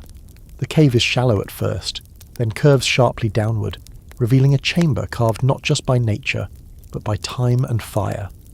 Your headlamp catches black smudges on the walls, ancient soot, char marks. Someone was here once, or a lot of someone's. There's a ring of stones in the centre of the room, perfectly arranged, long dead embers still clinging to their shape. A fire pit, prehistoric central heating. You run your fingers along the wall and feel something strange. Not carvings, not drawings, but smooth patches, places worn down by hands, generations of hands. People sat here, warmed their bones, chewed frozen meat, and waited out the kind of cold that would make modern Oymyakon seem like a beach trip. Your host joins you, his voice echoing softly in the chamber. He explains that this cave has been used for thousands of years. Archaeologists have found primitive tools here. Bone knives, stone scrapers, the remains of small hearths, reindeer bones, charred fish spines, bits of woven fibre that once might have been a net or a shoe or a bandage. The timeline isn't exact, but they know people used this place to survive during the Ice Age, the real Ice Age. Here's your historical gem. During the last glacial maximum, roughly 26,000 years ago, humans lived in what's now Siberia, surviving conditions even harsher than today. Temperatures may have dropped lower than -100 degrees Fahrenheit in exposed areas, but thanks to fire, animal skins and communal shelter, often in caves just like this, people didn't just survive, they thrived. They developed language, tools, hunting strategies. They buried their dead with care, they painted, they remembered. That ancient knowledge? Bits of it have trickled down, woven into the culture of modern Evenki, Yakut and other indigenous groups. It's not taught in classrooms, it lives in fur-stitching techniques, in the way tents are angled against the wind, in which herbs to brew for warmth or healing. The cave isn't just a shelter, it's a time capsule of instincts that still echo today. And now for your fringe fact. In one Ice Age site just west of here, archaeologists found evidence that humans once used mammoth bones to build windbreaks and temporary shelters. Not as trophies, as architecture. Giant ribs forming half domes, spines as structural supports. It sounds like something out of a fantasy novel. Cave dwellers in mammoth houses. But it happened. When the cold came for them, they built homes from the skeletons of giants. The scholarly debate still swirls around exactly how those ancient people survived long-term exposure. Did they migrate seasonally, as some suggest? Or did they develop advanced clothing techniques that rival modern insulation? Some researchers argue their fire pits were engineered with layered stones to trap heat and release it slowly, primitive radiant heating. Others believe they relied on communal body warmth, packing 10 or more people into a single shelter for shared survival. Either way, one thing is clear. They made it through, without Gore-Tex, without propane, without backup generators humming in the background. Back outside, the cold hits you harder after the cave. It always feels worse after warmth, even if it's only symbolic. You pull your scarf tighter, your mind buzzing not with fear now, but with awe. You stood in the same space as someone who survived a winter 20,000 years ago, using nothing but what they could hunt, carry and build with their bare hands. And somehow, your frozen walk back to the snowmobile feels lighter. Like you're borrowing strength from someone long gone, someone who already beat the cold and left a whisper behind. You can do this too. Back at the village, the light is fading again. The stove is hungry. The soup tastes better tonight. The fire dances with a kind of pride. You lie on your cot, bundled in reindeer hides, and close your eyes. But this time, when sleep comes, it doesn't sneak in quietly. You dream of firelight and mammoth bones and stars that hang so low you could almost reach them. You wake up starving. Not peckish, not snacky. Starving. It's the kind of deep, gnawing hunger that feels wired into your ribs, like your body's sending out a desperate SOS. Turns out the cold burns calories like a wildfire. You're doing almost nothing, just walking, hauling wood, breathing. and yet your system's in overdrive, torching every spare calorie just to keep your core above iceberg. Your host notices. He laughs, wordlessly points to your belly, and makes a pantomime of someone collapsing from hunger. Then he gestures toward the kitchen, where something is already bubbling on the stove in a massive cast-iron pot that looks like it predates civilization. Breakfast, if you can call it that, is a steaming bowl of meat. No grain, no fruit, not even a hint of vegetable. Just fatty, tender slices of what turns out to be reindeer, swimming in broth so thick you could patch a wall with it. On the side, raw frozen fish sliced paper thin, like sashimi, but with the texture of icy velvet. You chew carefully. The taste is rich, primal, and surprisingly good. Your body thanks you immediately. This is what it wants. Not toast, not granola. It wants fuel. In this kind of cold, the rules of eating shift. Salad? That's comedy. Watermelon? That's a fantasy. You don't survive on rabbit food when your body's actively trying not to freeze to death. What you need is fat, protein, density. Foods that stick to your bones and light tiny fires in your cells. In Oymyakon, food isn't culture, it's survival engineering. Your host tells you today is a good day to visit another neighbour, an older woman who's known for making stroganina, a traditional dish of raw frozen fish served straight from the blade. You bundle up and head across the snow-covered paths, where the snow is so dry it squeaks like styrofoam beneath your boots. The air has that clean, metallic sharpness again. Your nostrils sting. Good. That means they're still working. The woman greets you in a heavy parka with a smile that could melt permafrost. Her house is modest, but warm and filled with the smell of something fermented and earthy. She leads you to a wooden table, where a frozen slab of fish, Arctic Cisco, she says, is laid out like a work of art. Using a short, wickedly sharp knife, she begins slicing the fish into thin ribbons, letting them curl and frost on the wooden plate. You're hesitant at first. It's raw, it's ice cold, but you try it, and the texture is unexpected, silky clean, almost sweet. There's no fishiness, no mush, just cold umami, and something that tastes like it grew in glacier water and never saw the sun. She offers salt, just a pinch, but says the real trick is to eat fast. Too long on the plate and the fish thaws.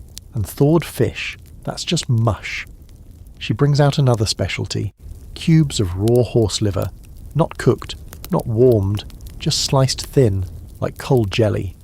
It sounds like something out of a punishment fantasy, but your host pops one in his mouth like it's candy, chews thoughtfully, and gestures for you to do the same. You do. And it's not bad. Your body doesn't flinch. In fact, something deep inside your ancient DNA says, yes, this is the real stuff. This is fuel from the before times. Time for your historical fact. Indigenous people across Siberia, including the Yakut Chukchi and Evenki, developed high-fat, high-protein diets tailored perfectly to their environment. Caribou, reindeer, fatty fish and organ meats were staples, not luxuries. They preserved food not by refrigeration but by simply leaving it outside. The permafrost was the pantry. Everything was designed to maximize energy and warmth, long before nutrition labels or calorie counts. And for your fringe fact of the day, the human body in extreme cold shifts its metabolism dramatically. Studies show that people living in Arctic conditions develop brown fat deposits, rare in adults, which help generate heat. Some researchers believe certain populations, like the Yakut, may have genetic adaptations that help them tolerate colder temperatures by processing fat more efficiently and producing more heat. Basically, they're wired for the freeze. The scholarly debate today centres on whether high-fat traditional diets in Arctic communities are sustainable in the modern age. Some nutritionists argue these diets are outdated, high in cholesterol, and risky long-term. Others claim modern Western diets have introduced more problems, processed food, diabetes, heart issues, where none existed before. The people of Oymyakon don't care much for the debate. Their bodies are the argument. If you don't eat fat here, you don't last long enough to worry about cholesterol. Back at the cabin, your host prepares lunch while still digesting breakfast. On the menu, indigirka salad, diced raw fish, onions, frozen lightly, mixed with oil, vinegar, and a shocking amount of salt. It's served nearly frozen, with crunchy onions that bite harder than the wind. He jokes that it's Yakut sushi, but it has a history all its own. Created in the Soviet era to showcase local ingredients, the dish became a staple because it worked. It filled bellies, warmed souls, and didn't require electricity to store. You help stir a pot of stew that's been simmering for hours. It contains chunks of fatty meat, bones still in, and bits of mystery you choose not to question. Whatever it is, it smells like strength. You sip the broth and feel it spread warmth through your fingers, up your arms, down your spine. It's a slow-motion furnace, lit with every spoonful. That evening you sit with neighbours who bring jars of pickled garlic and frozen berries that taste like sour sugar. They toast with a local liquor, sharp, clear, brutal. You sip carefully. It goes down like fire and settles like a handshake. Someone sings a song you don't understand, low and rhythmic.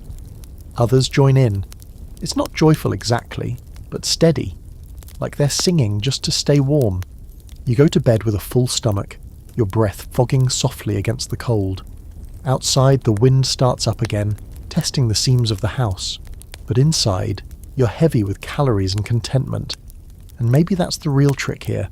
Not just staying warm, but staying full. Because in Oymyakon, hunger is a warning bell, and you've learned to listen. It's early. Not that it matters. Early looks the same as late in this endless twilight, and your internal clock gave up trying to make sense of anything around day 3. But this morning, there's a different energy in the air, less heavy somehow. You're still freezing, still hungry, still bundled like a human burrito in wool and fur, but the mood is lighter. Your host gestures for you to follow, excitement in his voice you haven't heard before. Apparently you're going frog hunting. Now before you imagine him wading into a swamp with a net, let's clarify. This has nothing to do with food, or at least not immediately. What he's showing you today is something of a local legend, only it's not a legend at all. It's science wrapped in folklore, wrapped in an amphibian popsicle. You walk to a small wooded area near the edge of town where snow lies undisturbed in fluffy mounds, and the trees groan quietly under their icy armour. The path curves downward into a low-lying basin, almost a frozen swamp. Your boots crunch across a surface that was once water, but is now a sheet of frost and buried vegetation. Your host squats down, brushes aside a patch of snow, and begins digging gently. A few minutes later he lifts something small and stiff from the frozen earth. It's a frog, a Siberian wood frog, and it is frozen solid. You blink at it. It doesn't move, doesn't blink, doesn't breathe. It looks dead. It should be dead. But your host grins, cups the little body in his gloved hand and explains, with no shortage of amusement, that it isn't dead at all. Just waiting. You've just met nature's weirdest little miracle of survival. Here's your historical fact for today. The Siberian wood frog, Rana amurensis, is one of the only amphibians on Earth capable of surviving full-body freezing. Indigenous people in the region have known about it for centuries, often calling the frogs sleepers or stone frogs during winter months. They appear dead, motionless, unblinking, and as hard as ice cubes. But when spring comes and the thaw begins, they wake up. Their hearts start beating, their lungs begin working, and they hop off like nothing happened. It's not magic, it's biochemistry. These frogs have evolved a natural antifreeze. Glucose floods their bloodstream in freezing temperatures, protecting their cells from rupture.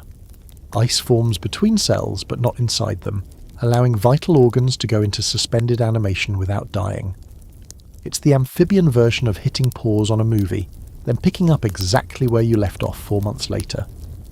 And here's your offbeat, mind-bending fact. Cryobiologists, the scientists who study freezing living tissue, have spent years examining these frogs for clues on how to preserve human organs. The dream? Long-term preservation of hearts, kidneys, even entire bodies for future transplants. There are even people who believe these frogs might be the key to unlocking human cryogenic freezing, stopping life, storing it, and restarting it later. Real-life science fiction, buried in a swamp. You sit with the frozen frog in your hand, marvelling at how something so small and unassuming holds the blueprint for cheating death. Your host, sensing your awe, nods solemnly, then mutters something about the frog being stronger than us all. It's a common local belief that some animals were simply made for this land in a way humans never will be. We have fur coats and space heaters. They have blood that says do your worst. There's a low hum of debate among scientists about just how long these frogs can survive frozen. Some studies claim a few months, others suggest up to 6 or 7, but locals swear they've dug up frogs after nearly a year and watched them spring back to life like it was just a nap. There's no concrete data, only folklore, anecdote, and a long, bitter winter full of strange mysteries. Back at the cabin, your host places the frog gently in a bowl near the stove, not to eat, but to show you. Over the next hour, the ice begins to melt. The frog softens, a leg twitches. You gasp, half convinced this is a trick, but it's not. The frog begins to move, sluggishly at first, then with more intent. Its chest rises, its mouth opens, it blinks, and there it is, a tiny resurrection. You just witnessed something come back from the dead, warmed by fire and patience. No one claps. No one makes a big deal. Your host shrugs like it's just another Tuesday miracle. He picks up the frog and carries it outside, gently placing it in a sheltered spot where it can continue to thaw naturally and make its way back to the wild when it's ready. That night, the conversation at dinner circles around the idea of hibernation, not just for frogs, but for people. One older man insists humans should hibernate, that we've lost something essential by staying active all year. He argues that winter was never meant to be fought, only endured quietly, like the frog, like the bear, like old seeds in frozen soil. His theory? Maybe depression isn't a flaw. Maybe it's the body trying to go still in the season of silence. Someone laughs, someone else agrees, someone passes more soup. The scholarly debate lingers in your mind as you lie down later. Should humans adapt their lives more to the seasons? Do we push too hard, hustle too much, try too desperately to function when the world is telling us to pause? Maybe the cold isn't a punishment. Maybe it's an invitation to rest, to slow down, to freeze, just a little, and come back when the thaw returns. Outside, the wind scratches against the cabin like a polite visitor. Inside, the stove glows. The frog is gone now, vanished into the snow like a ghost with a heartbeat, and you somehow feel just a little more alive than before. It's getting harder to remember what warmth actually feels like. Not surface-level warmth, not the quick rush from a cup of tea, or the 10 seconds your hands hover over the stove, but true, deep core, summer on your skin warmth. That long-forgotten sensation of heat not just outside you but in you. It's gone, evaporated, burned away by nights of minus 70 degrees Fahrenheit air and days spent wrapped in more layers than an archaeological dig. You've stopped chasing comfort. Now you just chase not freezing, and weirdly, you're fine with that. This morning you get a rare offer from your host, a chance to pick something from the storage chest. Not food, not gear, clothes, real vintage fur, Soviet era no less. Your curiosity ignites immediately. You follow him into a side room that's more archive than closet, filled with furs, boots and garments thick with the smell of age and smoke and something you can't quite place, possibly bear. The light is dim, the air cold and the walls lined with hooks and shelves stacked with folded bundles that might as well be treasure. He pulls out a coat. Heavy, deep brown. Musk ox fur, he says with pride, running his hands across it like it's a luxury car. It's stitched with reindeer sinew and lined with thick felt. The thing weighs almost as much as a small child. You slip it on and immediately feel like you've been vacuum sealed in a furnace. It's ridiculous. It's beautiful. And most of all, it works. It was made for this cold. Not to fight it, but to live inside it. These coats aren't fashion statements, they're survival artifacts, and they're rare now. Back in Soviet times, people made do with what they had, meaning they had fur. Not the sleek, polished kind you see in high-end boutiques, but real, rugged fur that came from a time when trapping wasn't just a job, it was a necessary evil in the war against the cold. Here's your historical fact. During the Soviet Union's expansion into the far north, fur production was a major industry, both economically and strategically. Fur wasn't just exported for profit. It was standard-issue gear for meteorologists, geologists, military personnel and labourers stationed in Siberia. A proper Soviet fur coat made from wolf, fox or muskox was considered essential equipment. Without it, you were toast, or more accurately an unfrozen popsicle waiting to shatter. What people rarely talk about is how political those coats became. Certain types of fur, like silver fox, were reserved for higher-ranking officials. Others, like squirrel or rabbit, were for workers and peasants. What you wore could signal your status. And in a society where resources were controlled by the state, Having access to the right fur sometimes said more about you than your rank. You walk through the village that afternoon wearing your new relic, and the reactions are immediate. Elderly women nod in approval. A boy runs up to touch the sleeve. Even your host looks you over and gives a curt, satisfied nod. It's like you've earned a badge. You're not just wearing warmth, you're wearing history. That leads naturally to the next stop of the day, an old, slightly crumbling shed near the edge of town where one of the elders keeps what might be the last collection of Soviet winter gear in the region. Inside, it's part museum, part survivalist dream. Wooden snowshoes, reindeer hide sleeping bags, even a set of goggles made from thin metal and lined with felt. And in the back, a small yellowing box labelled simply Project Moroz, Project Moroz, or Project Frost. It's half covered in dust. Your host opens it carefully. Inside are photographs, handwritten reports, and faded blueprints. You look closer.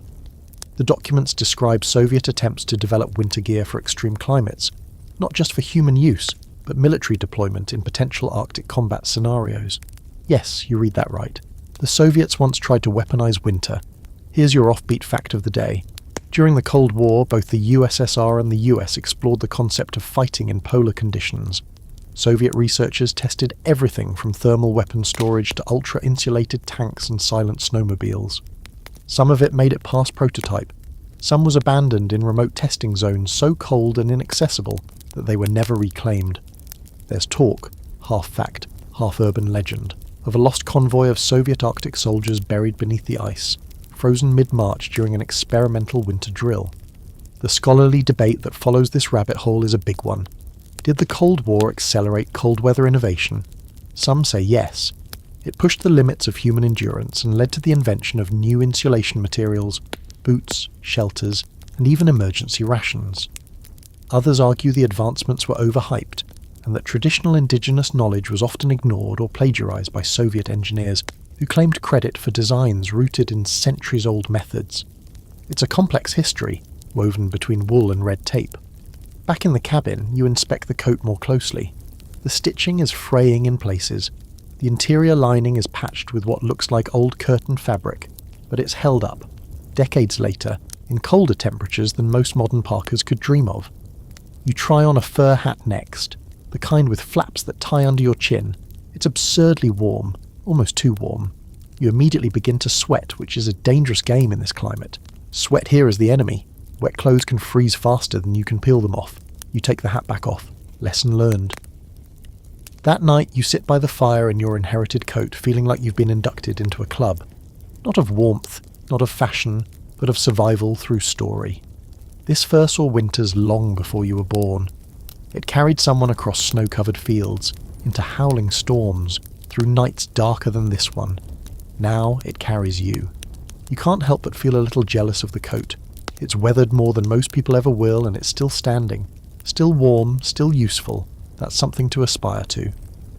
As the fire dims and the wind presses its palms against the windows, you wonder, how many stories are wrapped up in fur like this? Not told, not written, just lived. One frost-bitten morning at a time. Night has stretched into its usual half-eternity, and the cold outside has grown mean again. Not loud or dramatic. No, this is the quiet kind of cold. The kind that lurks. It doesn't howl. It waits. You press your hand against the window and feel the chill gnawing at the glass like some invisible animal. The stars look too close tonight, too sharp. It's like the sky cracked open and spilled diamonds all over the black. No clouds, no moon, just endless space and a temperature that wants to make art out of your eyelashes. Your host tells you tonight is a good night to watch the aurora. If your soul can take it, he adds with a smirk, which seems like a dramatic thing to say about a colourful light show.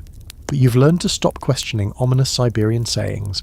If someone who survived 70 winters tells you the sky might mess with your head, you believe them. You bundle up again and step outside. The cold hits differently at night. It's more personal, more intimate, like it knows your name now. You walk out past the cabins, past the trees, into an open space near the frozen river. Everything crunches beneath you. Even the river itself moans faintly, a deep, ancient creek that reminds you it's still alive under all that ice. Then you see it. It starts as a smear, greenish, faint, almost like your eyes are adjusting wrong. Then it stretches, curls, dances, green, white, hints of violet, twisting across the sky like silk in slow motion. The aurora borealis, you've seen photos. You thought you knew what to expect, you didn't. It's not a show, it's a presence. The sky stops being sky. It becomes a painting that refuses to hold still. You stand frozen, not from cold this time, but awe. It's beautiful, terrifyingly beautiful, and it moves, like it's aware of you, as if it's watching back. Your host stands beside you, nodding slowly. He says in Yakut, then translates, "The spirits are walking." He's only half joking. There's a long-held belief among locals that the aurora isn't just a phenomenon, but a force, something alive, or at least connected to life. Some call it the breath of ancestors, others say it's a river of souls. Either way, nobody stares at it for too long. You get a few minutes to marvel before it's considered wise to look away. That's when he starts telling you about the hysteria. Here's your historical fact. Polar explorers and Arctic workers have long reported strange psychological episodes during prolonged exposure to deep winter conditions, especially when auroras are present. In the 19th century, some expeditions documented what they called Arctic madness, a mix of insomnia, hallucinations, paranoia, and in extreme cases, violent outbursts. These weren't isolated cases. Whole crews of hardened sailors would grow erratic under the aurora-lit skies, sometimes wandering off into the snow without reason, never to return. One French scientist in 1912 described the aurora as a melody of light that sings directly to the mind, claiming it gave him lucid dreams for weeks afterward. Another, a Soviet researcher stationed near Yakutia in the 1950s, reported that his team stopped speaking entirely for days during a particularly active geomagnetic storm. When they came back, none of them remembered why they'd gone quiet. Of course, modern science offers a few explanations. Lack of sunlight disrupts circadian rhythms. Vitamin D deficiency impacts mood. Long periods of cold exposure can lead to changes in blood flow to the brain. And yes, strong auroras are caused by solar particles interacting with Earth's magnetic field, possibly influencing mental states, especially in sensitive individuals. But there's still no solid consensus on why some people get jittery, spaced out, or completely unglued under these skies. And now your fringe fact.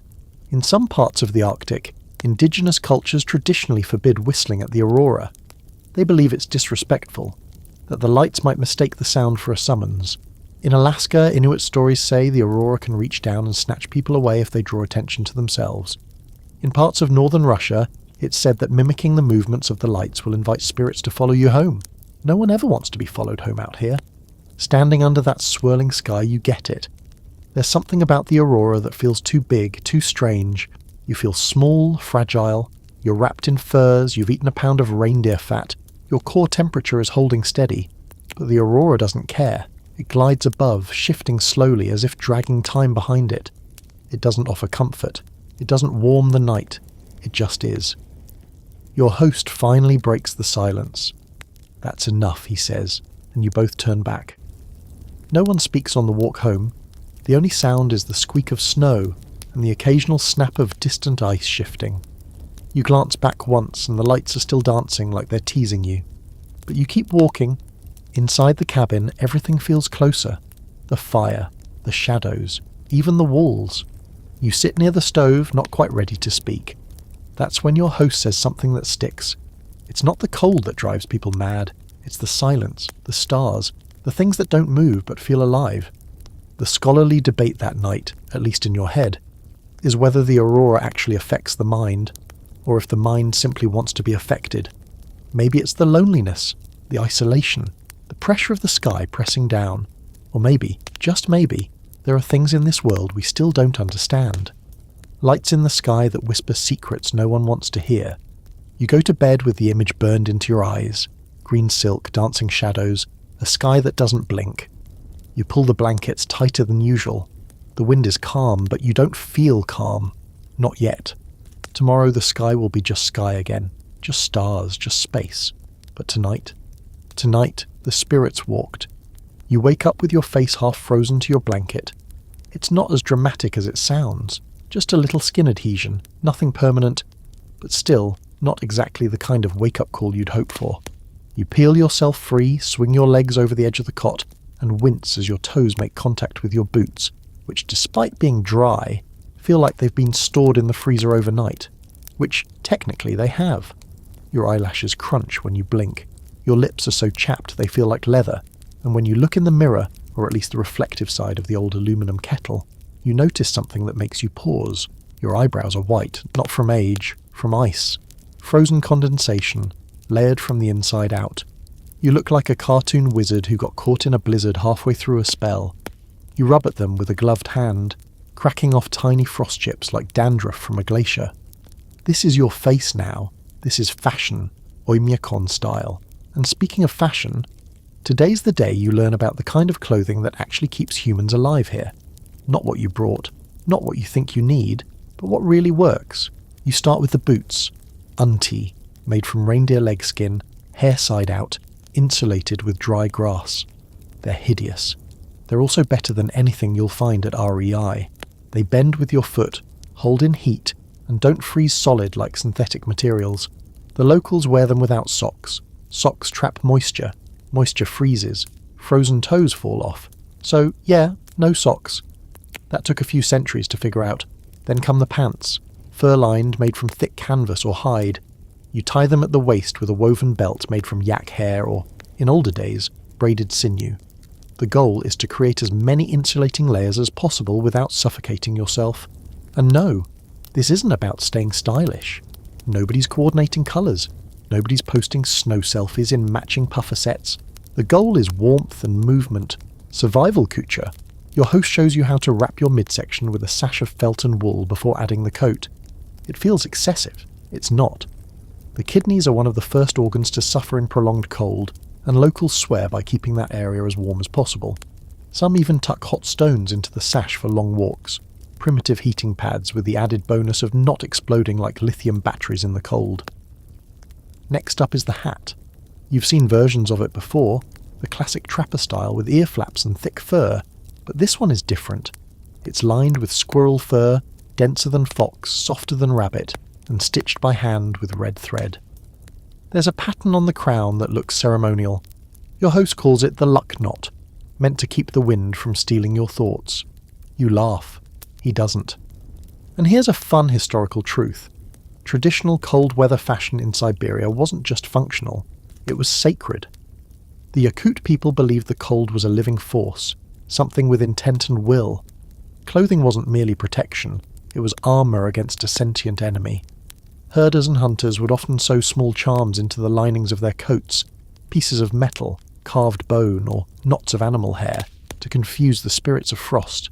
Some even whispered to their garments before heading out, like giving a pep talk to a friend who might be carrying your life in its seams. You ask your host if that's still a thing now. He shrugs.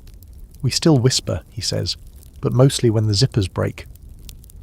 Then comes the moment you've been dreading, the makeup conversation. Not because you're planning a runway walk, but because the cold doesn't care if you're beautiful. It cares if your face can still move. And for many women here, frostbite fashion is a daily hazard. Mascara, it freezes. Eyeliner, becomes brittle and flakes off in black little curls. Lip balm, only if it's petroleum-based and doesn't trap moisture. Anything else can actually increase your chance of frostnip. And yes, people still wear makeup here. Carefully, skillfully, definitely. On festival days and weddings, women decorate their faces with traditional patterns. Tiny dots or lines meant to invoke protection, beauty, or blessings. These aren't drawn with ink or paint though. They're etched with the tip of a heated needle and filled with ash, a kind of ceremonial tattooing that dates back thousands of years. Most modern Yakut don't practice the art anymore, but a few older women in the village still bear the markings, fading and proud. Here's your quirky fact. In the coldest parts of Siberia, eyelashes are considered a health barometer. Locals often glance at each other's faces not just for frostbite, but for how heavily the lashes are frozen. If they're clumped and white within minutes, that's a -50 day or worse. No need for a weather app, just blink and check. Tonight, the debate around the fire isn't about fashion so much as fabrics. One of the men insists that synthetic insulation, like Thinsulate and Gore-Tex, will never outlast fur. Another argues that modern gear is lighter, faster to dry and better for movement. They go back and forth, bringing up stories of hunting trips and near-death hikes, until someone pulls out a fur mitt the size of a baby elephant and declares it the winner by sheer weight. There's no scholarly consensus either. Some research supports traditional clothing as more effective in extreme cold due to breathability and moisture control. Other studies highlight how modern materials are catching up, or even surpassing natural options, at least in laboratory tests. But the lab isn't the tiger. You can't simulate a negative 70-degree Fahrenheit wind licking your ear for 3 hours while you haul a frozen log up a hill. You crawl into bed that night feeling like a stuffed animal, layered, bundled, swaddled in warmth that someone else invented before electric blankets existed. You've learned to dress like the cold means it, like it's watching, like it's just waiting for your scarf to slip. Your eyebrows are still frozen, you don't care, you're warm, for now. There are some things that should make no sense but work anyway, like snow being warm. That's today's lesson. You wake up in the usual icy haze, your eyelashes crusted, your toes numb, your skin stiff like it's been half mummified overnight. But there's something different in the air. Your host is already moving around, muttering about old ways, pulling out tools you haven't seen yet. Wooden spades, short saws, a wide snow knife carved from reindeer bone. He tosses you a second pair of mittens extra thick and says, "We're building." You blink at him, bleary. "Building what?" He grins. "An igloo." Now, let's clear something up. The image that just popped into your head, perfectly rounded white dome, cartoon Eskimo waving from the front door, isn't exactly what you're about to build. That's the stuff of holiday specials and snow globe fantasy. The real thing is rawer, grittier, and surprisingly practical. And no, the people of Yakutia aren't Inuit, but in a place this cold, good ideas migrate across cultures. Snow shelters work, always have, always will. You march out into the open, the sky a pale iron grey above you, and begin. First step, finding the right kind of snow. Not fluffy powder, that's useless. You need hard-packed, wind-blown snow with just enough density to cut and stack. You stomp through the field until you hit that signature crunch. Dense, brittle, almost like styrofoam. Perfect. Your host shows you how to saw it into blocks. Big rectangular bricks about the size of a seat cushion. They're surprisingly heavy, and you have to carry them carefully so they don't crack. You arrange the first layer in a loose circle, then comes the spiral. Each block is tilted slightly inward, forming a slope that will eventually arch into a dome. The roof is closed with a keystone block like topping off a stone arch. No glue, no mortar, just snow-locking snow into place. It takes hours. Your face is numb. Your fingers, despite the mittens, feel like frozen carrots.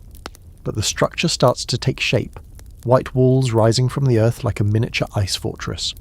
When you place the final block, the moment is weirdly satisfying. You crawl inside, and the silence is instant. Outside, the wind rages. Inside, it's like the volume knob got snapped off. It's not just quieter, it's still. The walls absorb sound, dampen it. Your own breath sounds enormous, and somehow, despite being made of literal frozen water, it's warm. Not summer warm, obviously, but not dead warm. You could survive in here. Easy. That's the secret. Snow is an incredible insulator. The air trapped inside it holds heat, while the curved walls reflect your body's warmth back at you. Add a candle or a small fire pit, and temperatures can rise by dozens of degrees. In a place where the air tries to kill you on contact, that's a miracle made of the very stuff covering the ground. Here's your historical nugget for the night. Snow shelters, known by many names depending on the culture, including igloo, quinzhee, and Chukcha yurt, have been used by Arctic and subarctic peoples for millennia. They were not only winter homes, but emergency shelters for hunters and travellers. The Inuit, of course, perfected the design, shaping blocks into wind-resistant domes with entrance tunnels to keep out drafts. The Evenki and Chukchi peoples of Siberia built their own versions, sometimes with animal hides stretched over the snow to make them more durable. And here's your fringe fact. Some explorers and researchers claim that snow shelters are so efficient they've been used as makeshift freezers in reverse. That is, in extreme cold, building a snow shelter actually warms up the internal temperature to a point where meat inside won't freeze solid. In other words, it's warmer inside the snow house than outside your freezer at home. Mind-bending, but true. Of course there's debate.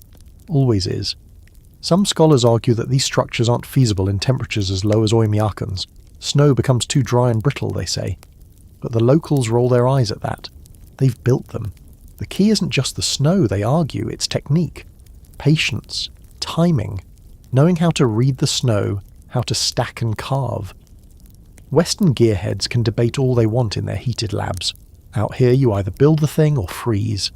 As the day drags on, your igloo becomes not just a structure but a symbol. It's small, sure, crude, more igloo adjacent than masterpiece, but it's yours.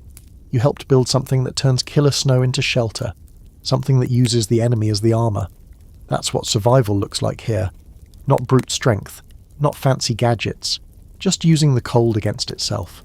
That evening, your host lights a small candle inside. The flame flickers, throwing warm, golden shapes on the walls. You sit on a bed of pine branches, your back against a snow wall, your breath forming gentle clouds. It's absurd, really.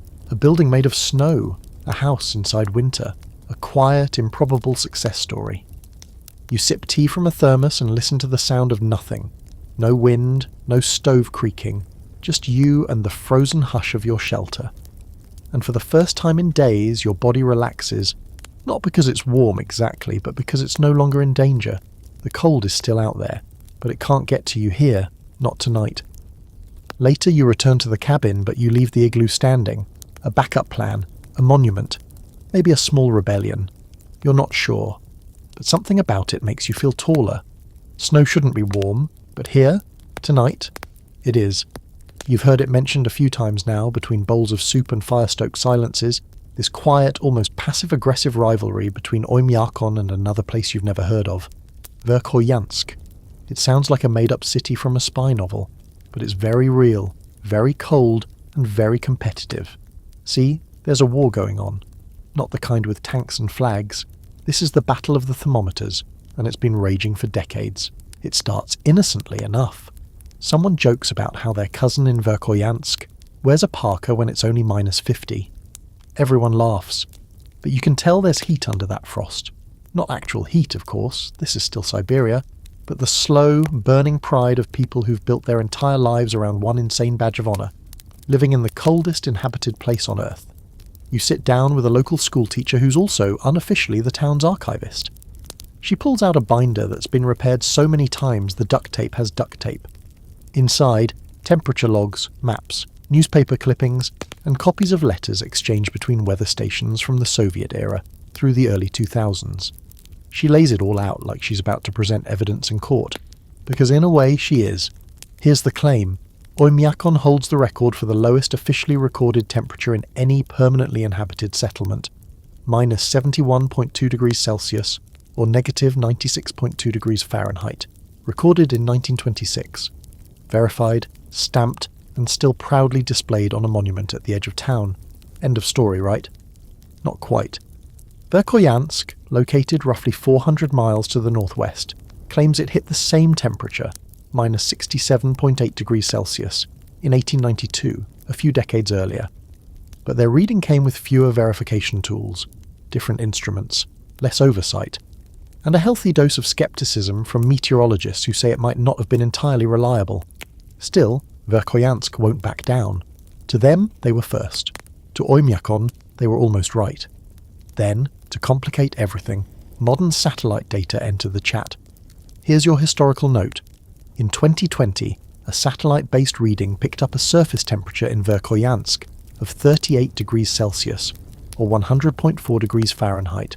Not low, but high. The hottest ever recorded above the Arctic Circle. This made headlines, raised eyebrows, and reignited the rivalry.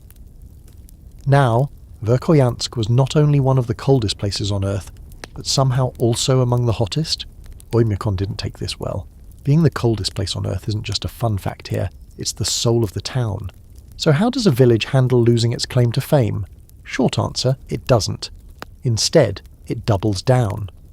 The teacher shows you photographs of older thermometers used in the 1920s, thick glass tubes with mercury sealed into handcrafted wooden mounts. She points out how records were written in ledger books, verified by independent observers from Moscow. She even shows a weather map from 1933 circled in red ink showing Oymyakon with the lowest temperatures in the hemisphere. You nod like a good student. You get it now. This isn't about bragging rights. This is about identity. Then comes the fringe fact. During the height of this temperature tug-of-war, a rumour spread that Oymyakon had intentionally destroyed the Verkhoyansk weather station's instruments in the 1970s. Allegedly, a rogue technician, furious about a rival reading being published, snuck into Verkhoyansk and tampered with the mercury thermometers. There's no proof. The technician in question disappeared. Maybe he moved to warmer pastures, maybe the permafrost claimed him, but the story still lives on, told in whispers over cups of boiling tea. Back at the cabin, your host seems amused by your curiosity. He offers you a different perspective. Cold isn't a contest, he says, folding a piece of firewood like it owes him money. It's a wall. You either get through it, or you don't. Verkhoyansk, Oymyakon. We both live behind the wall. Still, you sense the pride, even in his dismissal. He gestures to the thick curtains, the frozen buckets, the coat still steaming in the corner from your earlier walk. If we weren't the coldest, he says, we wouldn't still be here. You nod, and the conversation shifts to the weather for the week. Another cold front is coming in. The pipes might freeze again.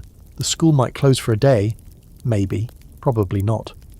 The scholarly debate as it stands centres on how we define coldest. Is it based on a single, isolated temperature reading from a century ago? Is it an average over decades? Is it the lived experience of cold, how people build, eat, work and breathe under a sky that might kill them? Statisticians, meteorologists and climate historians each have their take. But the people who live here don't care about your spreadsheets. They know what the inside of your lungs feels like when it hits -70. That's all the proof they need. Before bed, you walk back out to the monument, a stone pillar with a plaque etched in Cyrillic, honouring the record-setting cold of 1926. You stand there, breath clouding the air, stars overhead like frozen sparks. A crow flies overhead, its wings silent, its path slow. You place your hand on the stone. It's colder than anything you've touched before, not in degrees, in weight. This monument isn't just about numbers, it's a gravestone for comfort, a shrine to stubbornness, a weather report turned into a religion, and whether Verkhoyansk accepts it or not, out here in Oymyakon, this is sacred ground. You head back to the warmth, thinking about thermometers and legends and rival towns separated by hundreds of miles of snow and pride. You're not sure who really holds the title, but you do know this. You wouldn't want to be caught outside in either one. You're getting used to the silence, the way it fills a room like insulation. It doesn't feel empty anymore. It feels like a texture, like something you can wrap around yourself. But what you're not used to is the moment you wake up and realise you're warm. Not just not cold, but actually warm. The fire's still going, your feet are toasty inside their felt wrappings, and the usual warning crackle in your joints hasn't kicked in. For one gloriously disorienting moment, you feel like you're back in the real world, the not freezing one, where waking up doesn't require moral courage. That feeling lasts exactly 7 seconds. Then you remember you're in Oymyakon, the coldest inhabited place on Earth, and that it's 5 a.m, and you're about to learn what it takes to sleep without dying. The irony isn't lost on you. Out here you can build snow shelters, eat raw frozen fish, survive diesel engine failures and frog resurrections, but nothing is quite as delicate as bedtime. Because sleep, for all its cosy associations, is a risk. It's when your body lets go, when your awareness drops, when the fire burns low and death sneaks in on cold feet. Your host shows you the routine, and it's not so much a bedtime ritual as it is a military operation. Step 1. The fire. You don't just throw in logs and hope for the best. There's a system. First, a base of thick embers, then 2 layers of different wood types, one for slow burn, one for fast catch, then the stone. A large, flat river stone heated beside the fire, then wrapped in felt and tucked under the blanket at the foot of the bed.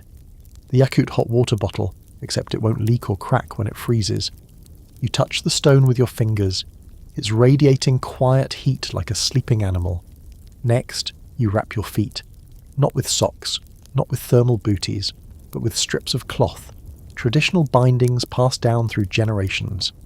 The goal is to keep circulation steady, not strangled. Too tight, and you risk frostbite from pressure. Too loose, and heat escapes. It takes practice, and thick fingers moving through multiple layers of wool don't help. Then come the layers. You're not just dressing for bed, you're suiting up for unconsciousness in hostile territory. A base layer of thermals, then a felt tunic that makes you look like an underprepared knight. Then the outer layer, reindeer hide lined with wool.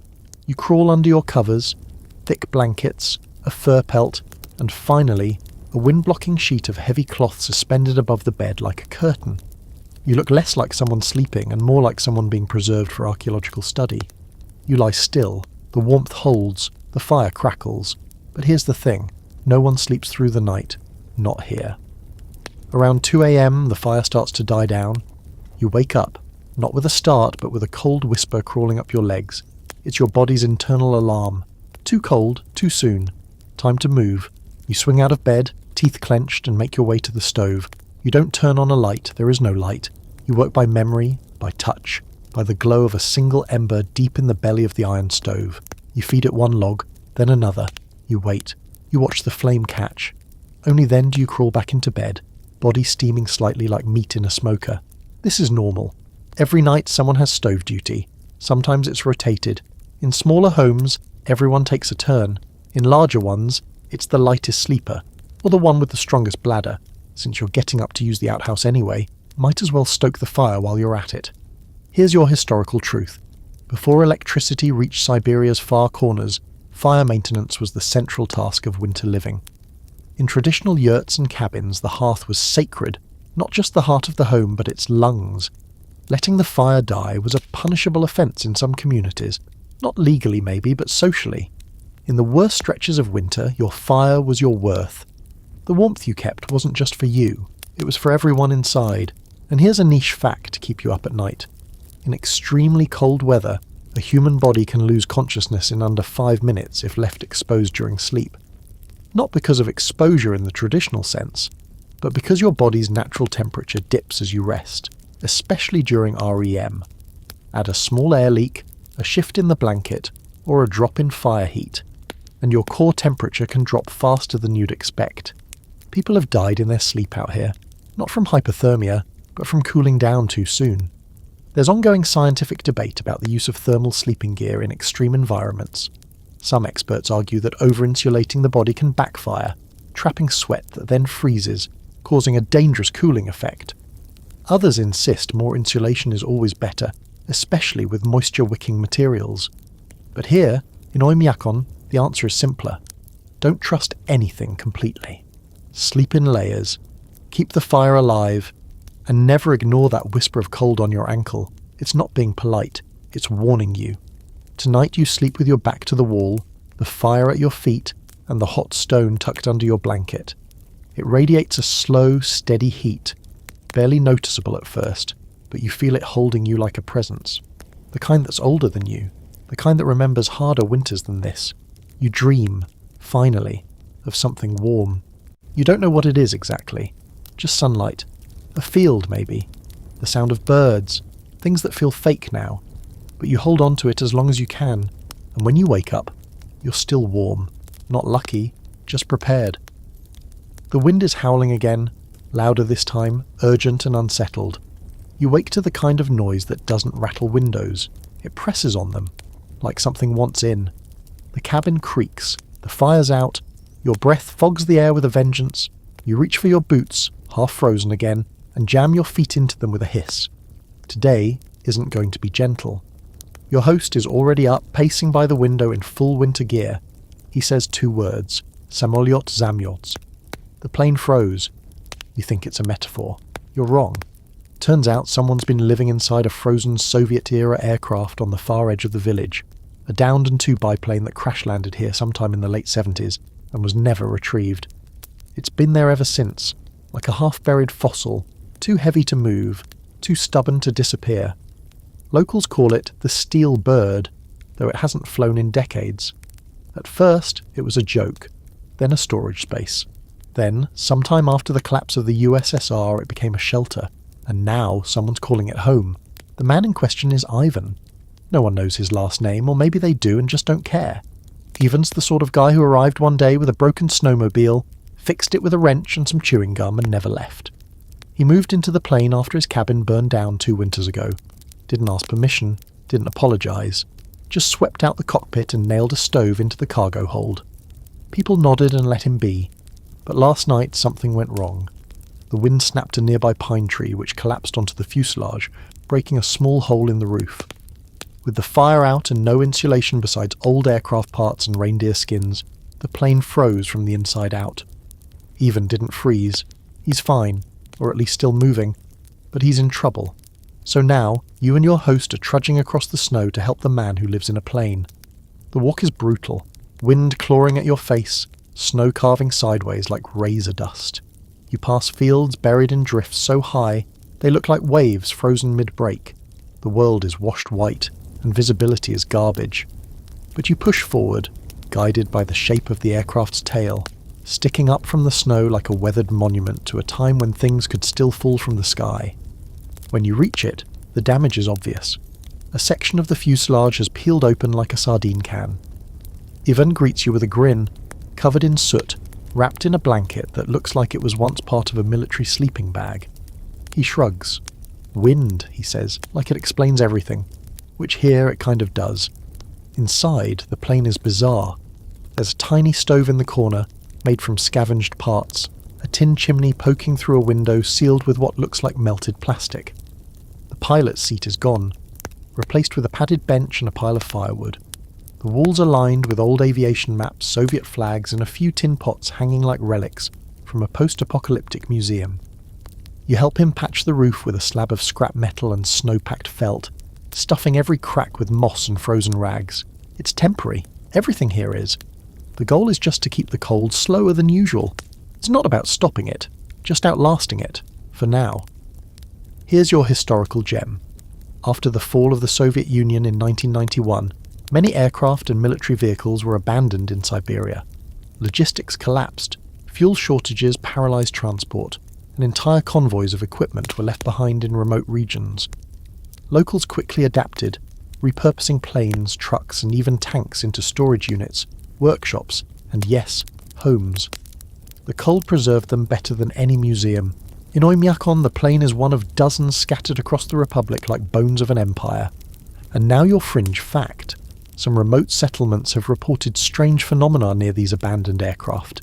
Magnetic disturbances, radios behaving erratically, even compass readings drifting off.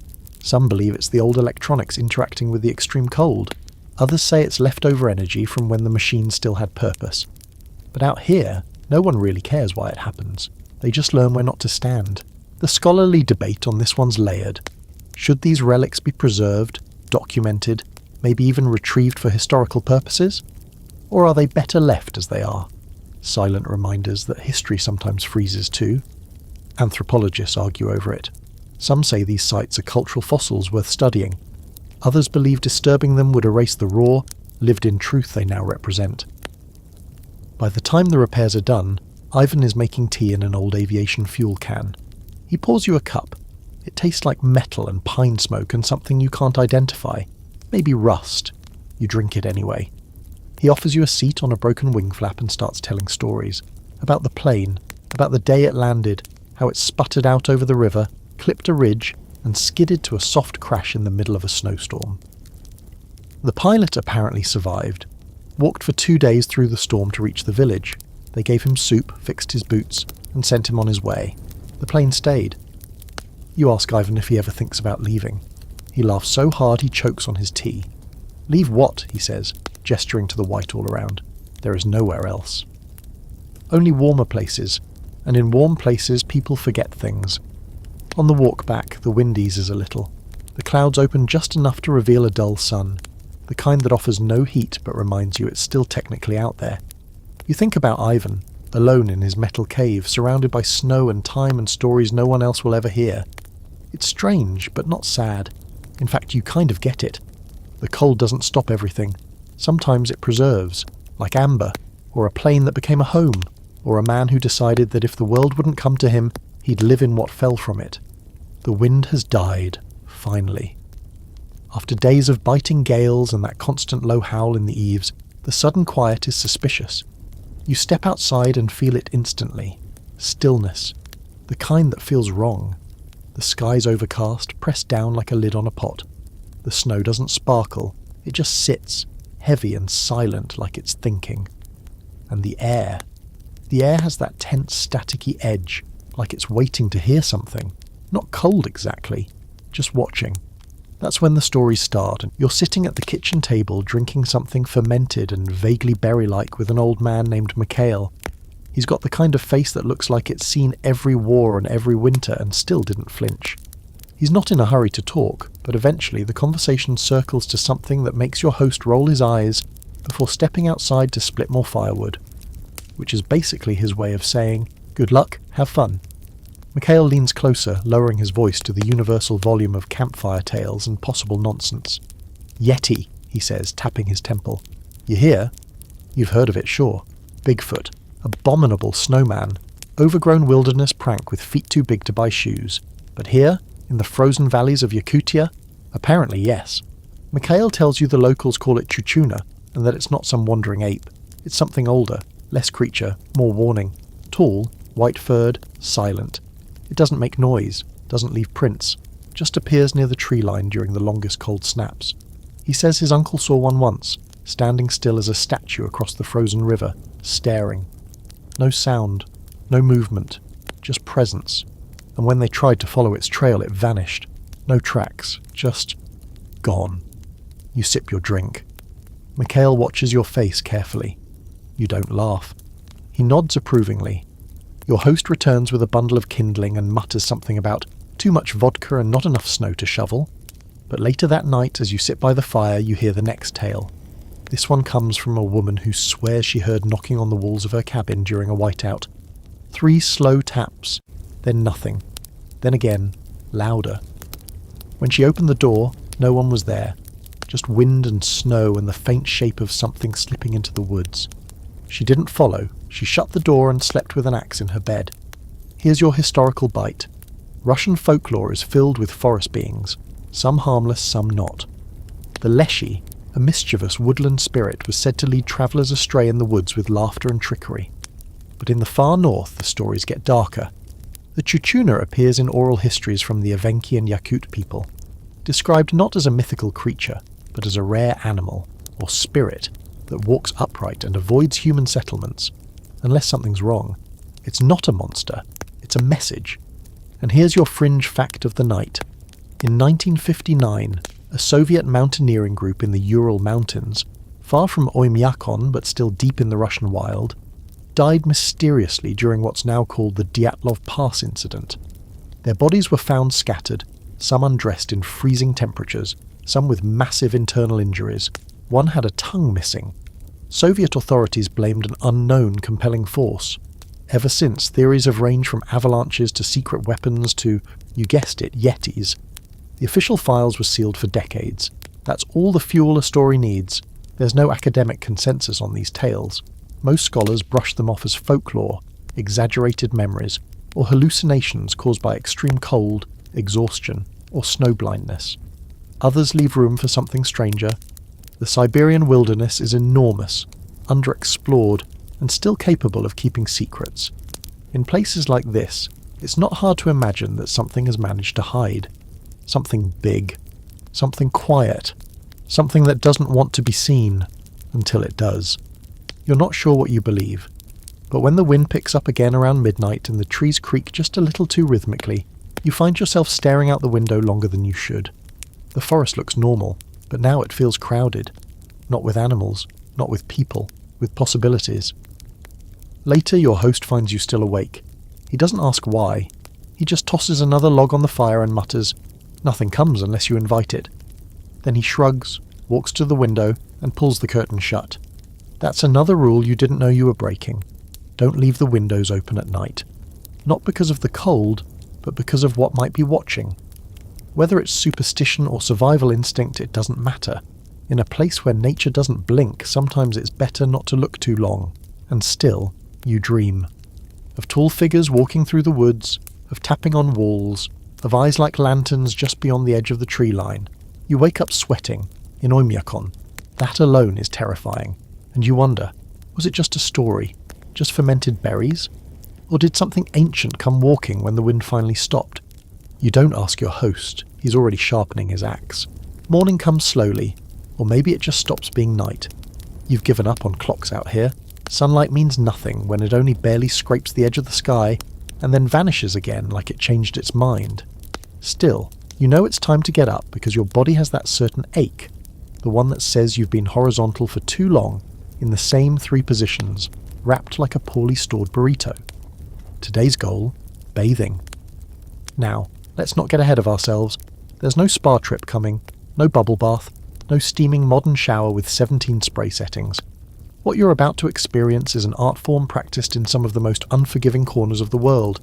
It's part purification, part punishment, part ancient engineering. Your host calls it banya, the Russian steam bath. And in Oymyakon, where you can feel your teeth harden from the cold, it might be the only time your skin remembers what warmth actually is. The bathhouse is a squat wooden structure behind the cabin, built low to trap heat, with thick log walls that look like they've survived several world wars, and possibly caused 1 or 2. Smoke curls from a crooked pipe in the roof. The snow around it has melted in a perfect ring, the only real sign that something alive exists here. As you step inside, you're hit with a wall of heat so dense it nearly slaps the cold out of your lungs. It smells like smoke, birch, sweat, and something ancient. Inside, the light is dim. There are 3 small rooms, a changing area, a cooling off space, and the steam room itself. Everything is wood. Benches, floors, walls darkened with decades of steam and sap and time. Your host moves like a man on a mission. He throws water onto the hot stones in the corner of the steam room, and the hiss it produces is immediate. The room fills with vapour that stings your nose and eyes, but in a good way. You sit, you sweat, and then the beating begins.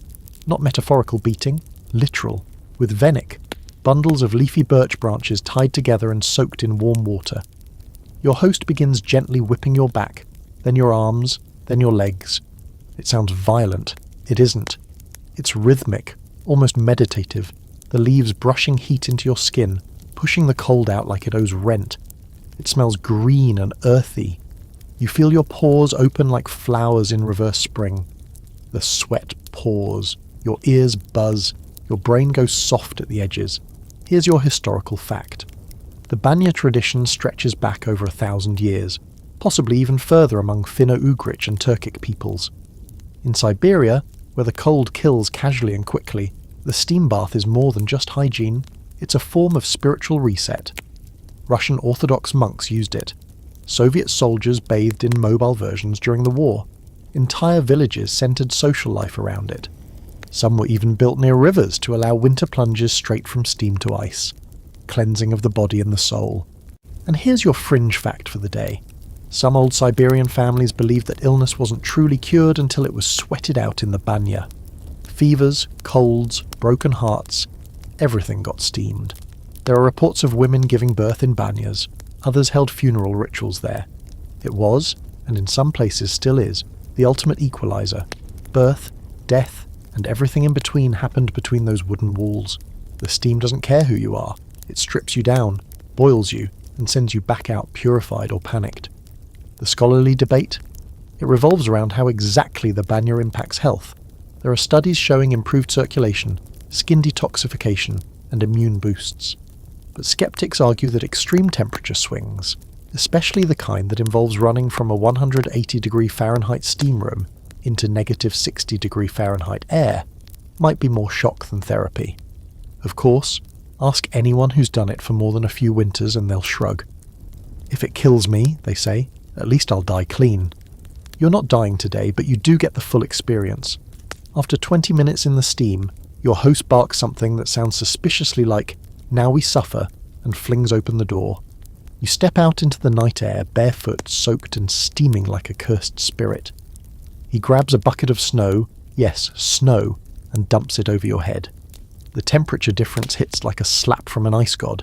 You can't breathe, you can't think, your brain evacuates, but then your body lights up. Every inch of you wakes up like someone flipped a switch. It's pain, then clarity, shock, then a strange sort of joy. You run, sprint, back into the steam room, laughing and swearing and alive in a way you haven't felt since you arrived. You sit back down on the bench, heart pounding, skin burning. The room feels gentler now, the steam forgiving. You've earned your heat. After a few rounds, you lie back on the wooden bench, towel wrapped around your head like some ancient bathhouse deity, and just exist. No cold, No frost, no numb fingers or ice-rimmed eyelashes. Just you and your beating heart and the hiss of water turning to steam. Later you dry off in the cool-down room with thick felt towels. Your hair's damp, your muscles limp. Your host passes you a small shot glass of vodka. Because, of course. To life, he says, knocking it back. And to not freezing in our sleep. You clink glasses. The vodka hits hard. The warmth spreads. And for the first time since arriving in Oymyakon, you feel not just human again, but soft. That dangerous, glorious kind of softness that makes you forget for a second where you are. You step outside once more, letting the cold hit your skin. It's still there. Still brutal. Still endless. But for now it doesn't scare you, because you're clean, you're warm, and the cold hasn't won yet. You've started to understand time differently here. Not in hours or minutes, that kind of thinking broke down days ago. Out here, time is measured in firewood, in cups of tea, in how often you have to knock ice off your eyelashes before you can blink normally again. It stretches and folds in strange ways. A single morning can last forever, but a day can vanish before you've even buttoned your coat. Today, though, time is measured in dogs. You wake to barking, not panicked, not aggressive, just steady, purposeful noise, like the village itself is announcing something. Your host meets you at the door, already dressed, already smiling. Today, he says, you ride. And just like that, you're going dog sledding. The dogs themselves are lean, muscular, and completely uninterested in your approval. They don't wag. They don't roll over. They're too busy working. Each one is harnessed into a tight hand-tied system of ropes and belts, paws twitching with anticipation. Siberian Lycas, mostly. Smaller than the Hollywood Huskies you're used to seeing, but stronger than they look. Built for cold, built for endurance, built for the long, straight silence of the tundra. The sled is simple. Woodrunners, a platform, and a seat so close to the ground you can feel the snow as it skims beneath. Your host shows you how to lean, how to brake, how to call out commands. Not that the dogs seem to need them. They know where they're going. They always know. When the sled takes off, it's not explosive. It's smooth, almost floating. The wind in your face is sharp, immediate, but you barely notice. You're moving, flying across snow that stretches in every direction, trees blurring at the edge of your vision like old film. The only sounds are the runners slicing through powder and the soft grunts of the dogs working together in perfect rhythm. The cold bites at your eyes, your fingers ache, but you're smiling like an idiot. Because this is freedom. Here's your historical fix. Dog sledding has been a cornerstone of survival in the Arctic and subarctic for thousands of years. Long before snowmobiles, before roads, before even the idea of permanent infrastructure, there were dogs and sleds and the people who knew how to use them. Indigenous Siberian peoples like the Chukchi, Evenki and Yakut bred specific dogs for hauling, for scent, for guarding. These weren't pets. They were partners. You didn't own your dogs. You depended on them. In fact, it's believed that the ancestors of today's Siberian Huskies were developed by the Chukchi people precisely for long-distance travel across frozen terrain. Their stamina, coat thickness, and metabolism were fine-tuned by generations of selective breeding. When Arctic exploration began in earnest in the 18th and 19th centuries, these dogs were brought along, not just because they were effective, but because no other animal could do the job. And here's your deliciously strange fringe fact. During the height of Soviet industrial experimentation in the 1950s, a small research group proposed creating a mechanical dog sled, basically a sled powered by a tiny engine, guided by wires instead of reins. The test model worked for exactly 17 minutes before crashing into a frozen pond and exploding in a puff of antifreeze and regret. The dogs watched in silence, then pulled the scientists home. Back on the trail, you pass through a stretch of land your host calls the Listening Place. It's a wide, open valley bordered by birch trees, and when the wind drops just right, you can hear the dogs breathing echo back to you. Not loudly, just a whisper. It makes the whole team seem twice as big, like there's something else riding alongside you, just out of view.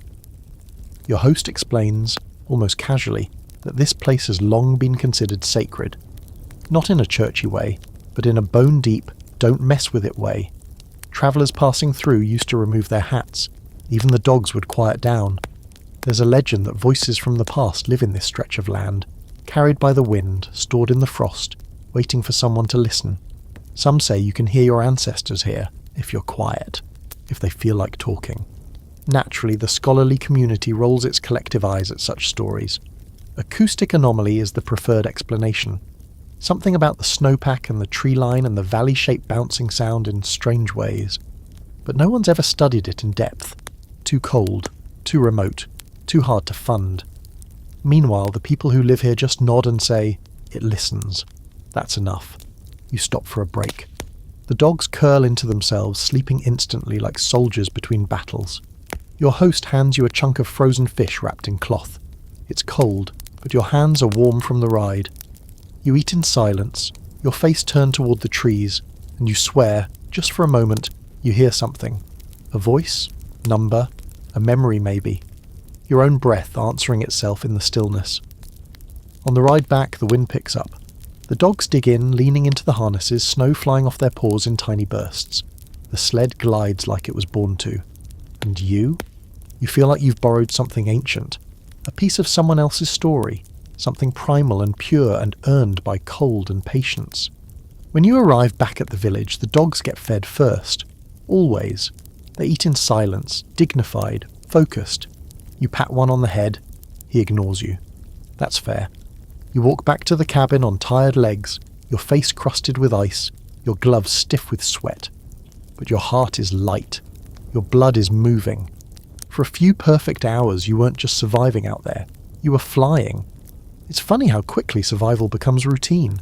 What once felt impossible, eating frozen meat with your bare hands, dressing in 5 layers before taking a leak, waking every night to feed a stove that coughs more than it burns, now just feels like Tuesday.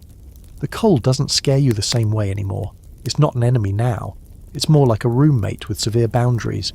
Respect it, and it might let you stay. Get cocky, and it'll bury you. But tonight isn't about survival. Not directly. Tonight is about celebration. You're invited to a village gathering. Half feast, half festival, full chaos. There's no official holiday today. No birthday or anniversary. Just a break in the weather, a fresh stock of dried meat, and enough moonlight to make people feel brave. In this part of the world, that's reason enough to party. You follow your host across the snow-packed road toward a building you hadn't even noticed before, hidden behind a screen of trees and frozen brush. It looks like a garage, but inside it's been transformed. Warm lanterns hang from rafters, tables line the walls, someone's dragged in a working radio, and it's playing music that sounds like 1960s folk mixed with a tractor engine. People are laughing, stomping snow off their boots, hugging through layers of fur and wool. The heat hits you like a wall. Body heat, fire, breath, life, and the food. Oh, the food. Smoked fish, dried venison, pickled roots in brine so strong it makes your nose crinkle, boiled fat in blocks, cut like cake, even a batch of sugared berries preserved from the short, frantic summer. You fill your plate, then watch it refill itself as strangers offer you more. Eating is not optional here. It's practically an act of community service. Refuse, and you insult the season. Accept, and you become part of the circle. Someone hands you a cup. It steams. You sip. Fermented milk, thick and sour and so aggressively alive it nearly fights its way back up your throat. You blink, cough, laugh. Your host slaps your back, pleased. Now you are one of us. Here's your historical note. Communal feasts have long been the glue of Arctic and subarctic societies. In Yakutia, winter gatherings weren't just about eating, they were declarations. "We're still here," they said. "We made it through another season." These meals functioned as courtship events, town meetings, even low-key therapy sessions. Music, stories, laughter. They warmed places no fire could reach. And your fringe fact. In some regions of the Russian Far East, traditional winter gatherings included contests. Not just strength games or dancing, but endurance rituals. One popular test was the barefoot ring, where participants would stand barefoot in the snow and sing until they either passed out or someone else gave up first. You ask about that tradition now. Your host shakes his head. "That one's gone," he says. "People used to think cold made you strong. Now we know. It just makes you dead." After dinner comes the singing. It starts with a single voice. Old, thin, cracking, but steady. Then others join in. The words are in Saka, the Yakut language, a soft melodic tongue full of long vowels and throat sounds that vibrate like wind through pine. You don't understand the lyrics, but you don't need to. You feel them. Songs of winter, of lost loved ones, of foxes, rivers, hunger, fire. You close your eyes, and suddenly you're in a different time. One where light was firelight and food was never guaranteed. One where singing was a map home. Then come the stories.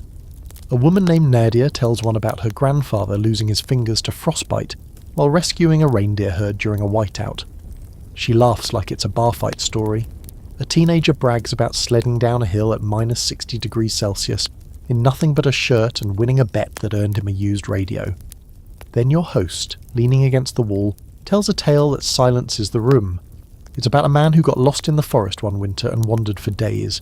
No food, no fire, no coat even. Everyone assumed he was dead. But he came back on the 6th day, silent, changed, eyes too wide. When they asked him what happened, he said, "I met the cold mother. She didn't take me." Then he never spoke again, just lived out his life quietly, feeding the fire, never going more than a few feet from his door. You ask if the story is real.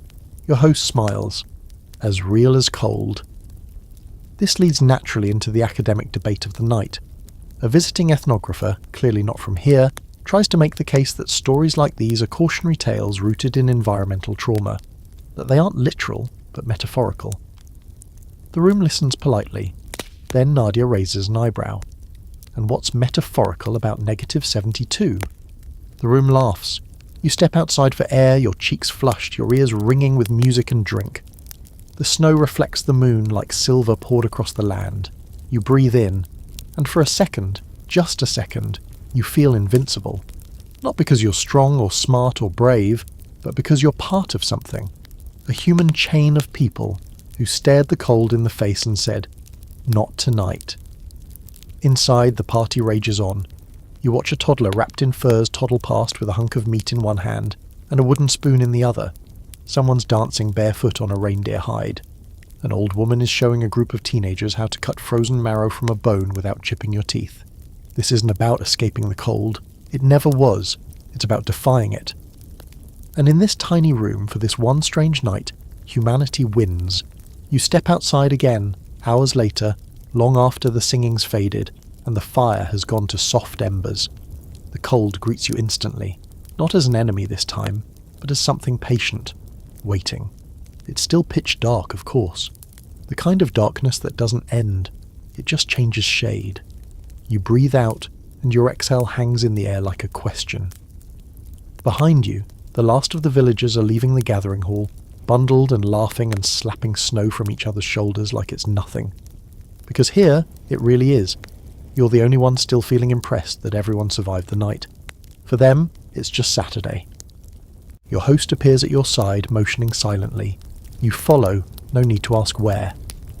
Out here, conversation has slowed with the temperature. You walk through the snow in quiet rhythm, your boots crunching softly as the trees thin around you. The village lights fade behind. The silence thickens, and ahead, the world opens into a frozen field, crusted in moonlight so pale and distant it barely counts as illumination. But it's enough. You reach a clearing and he stops, points, and there it is, sunrise. Or the idea of it anyway. Not the kind of sunrise you'd see at a beach, warm and golden and promising a sweaty day of sunscreen and melted ice cream. This one is barely there. A slice of grey-pink light stretched low across the horizon, like someone whispered colour into the sky. No heat, no drama, just a faint suggestion that the world has turned slightly, and that the night, which has lasted longer than you thought possible, is starting to end. You feel it more than see it. A temperature shift so subtle you'd miss it if you weren't desperate. Your breath doesn't freeze quite as quickly. The snow underfoot squeaks a little less. Somewhere high above, clouds pass like shadows through a sky too brittle to hold them. You blink once, twice, and then the tears start. Not emotional ones, just the kind the cold wrings from your ducts without permission. They freeze on your lashes before you can wipe them. This is what people here call the false morning. It comes long before the real one, and offers no warmth, no relief, just hope. It's the coldest part of the day, paradoxically. The moment before the sun fully returns is when the world tightens its grip the hardest. And still, it's beautiful. You stand there a long time, not moving, not talking. Your host finally breaks the silence with a simple line. That's how you know you're still alive. You're cold, then he smirks. And you haven't turned into a statue yet. He starts walking back. You hesitate just a moment longer, watching the sky shift another fraction of a degree, and you think, this is it. This is what it means to live here. You don't conquer the cold, you don't beat it, you just learn to exist inside it, like a flicker inside a lantern, stubborn and small and burning all the same. Here's your historical footnote to end on. The residents of Oymyakon have witnessed this sunrise more times than they can count, and yet they never stop stepping outside to see it. Generation after generation, wrapped in fur and frostbite scars, they come out to watch the sky admit that morning might eventually exist again. For them, sunrise is never routine, it's proof that the world still works, that time still moves, that they haven't frozen in place even if everything else has. And here's your fringe fact, just for fun. In the 1970s, a French film crew tried to record the sunrise in Oymyakon. Their cameras froze, their film cracked like glass. One cameraman got mild frostbite on his eyelids. They got 3 usable frames, just 3. But one of them hangs in the village school to this day, a smudge of light in a pale sky, the closest thing to victory you'll ever see on a wall. The scholarly debate, as always, lingers in the background. Why do people stay? In a world full of warm places, convenient places, why choose to live in the jaws of winter? Some researchers chalk it up to identity, tradition, economic roots. Others argue it's about resilience, how humans adapt to hardship until it feels normal, even preferable. But ask the villagers themselves, and you get a different answer. Why not? They've lived here long enough that the question doesn't need explaining. It's not a defiance of nature, it's a partnership. You don't tame the cold, you just learn how to talk to it, how to listen, how to sleep, to walk, to love, and even laugh with it sitting beside you. You return to the cabin slowly as the light starts to build behind the hills. You take your boots off carefully, unwrap the layers like ceremonial armour. The fire is already burning. Your host has made tea. How he got water to boil this fast is one of those mysteries you've stopped questioning. You sit by the stove, warm hands around a steaming mug, and stare into the flame. It crackles gently, a soft heartbeat in the centre of the room, and you think, this was the coldest night in history. Maybe not in absolute numbers. Maybe someone else will challenge it with a new record, a lower thermometer reading a satellite scan. But for you, this was it, and you survived. Hey, you made it. Not just through this section, but through the whole thing. 30 chapters of freezing winds, fur coats made from creatures you never knew existed, frosty breath you could almost stand on, and enough raw fish and reindeer meat to make your stomach question your life choices. You started this journey shivering, skeptical, probably thinking, how cold could it really be? Now you know, now you feel it. That deep, bone-hollowing kind of cold that doesn't just chill your skin, it rewrites your sense of what's survivable. You've eaten frozen blood cubes. You've shared a steam room with a man who beat you with leafy sticks. You've built a shelter out of snow and felt proud of it. You've stood under a sky that didn't even pretend to warm you. You've met people who live where thermometers break, where eyelashes freeze solid, and where death by sleep is a nightly risk. And still, they laugh, they cook, they sled, they sing. You didn't just visit the coldest night in history, and you endured it. And if there's a takeaway here, beneath all the frozen boots and diesel engines that died of shame, it's that humans are wild. We settle where we shouldn't. We survive what we weren't designed for. We adapt, adjust, wrap ourselves in animal skin, and build fires that we refuse to let go out. Whether it's a village on the edge of the Arctic Circle, a metal plane turned into a home, or a half-sung folk song passed down in a language no outsider speaks, it all tells you the same thing. We're very hard to kill. Now, as the fire dies down in your own room, and the last flickers of this story settle like fresh snow, take a moment. Listen to the quiet around you. Not the kind you fear, but the kind that holds you, that keeps you. You made it through the night. Sleep well. Word count 300.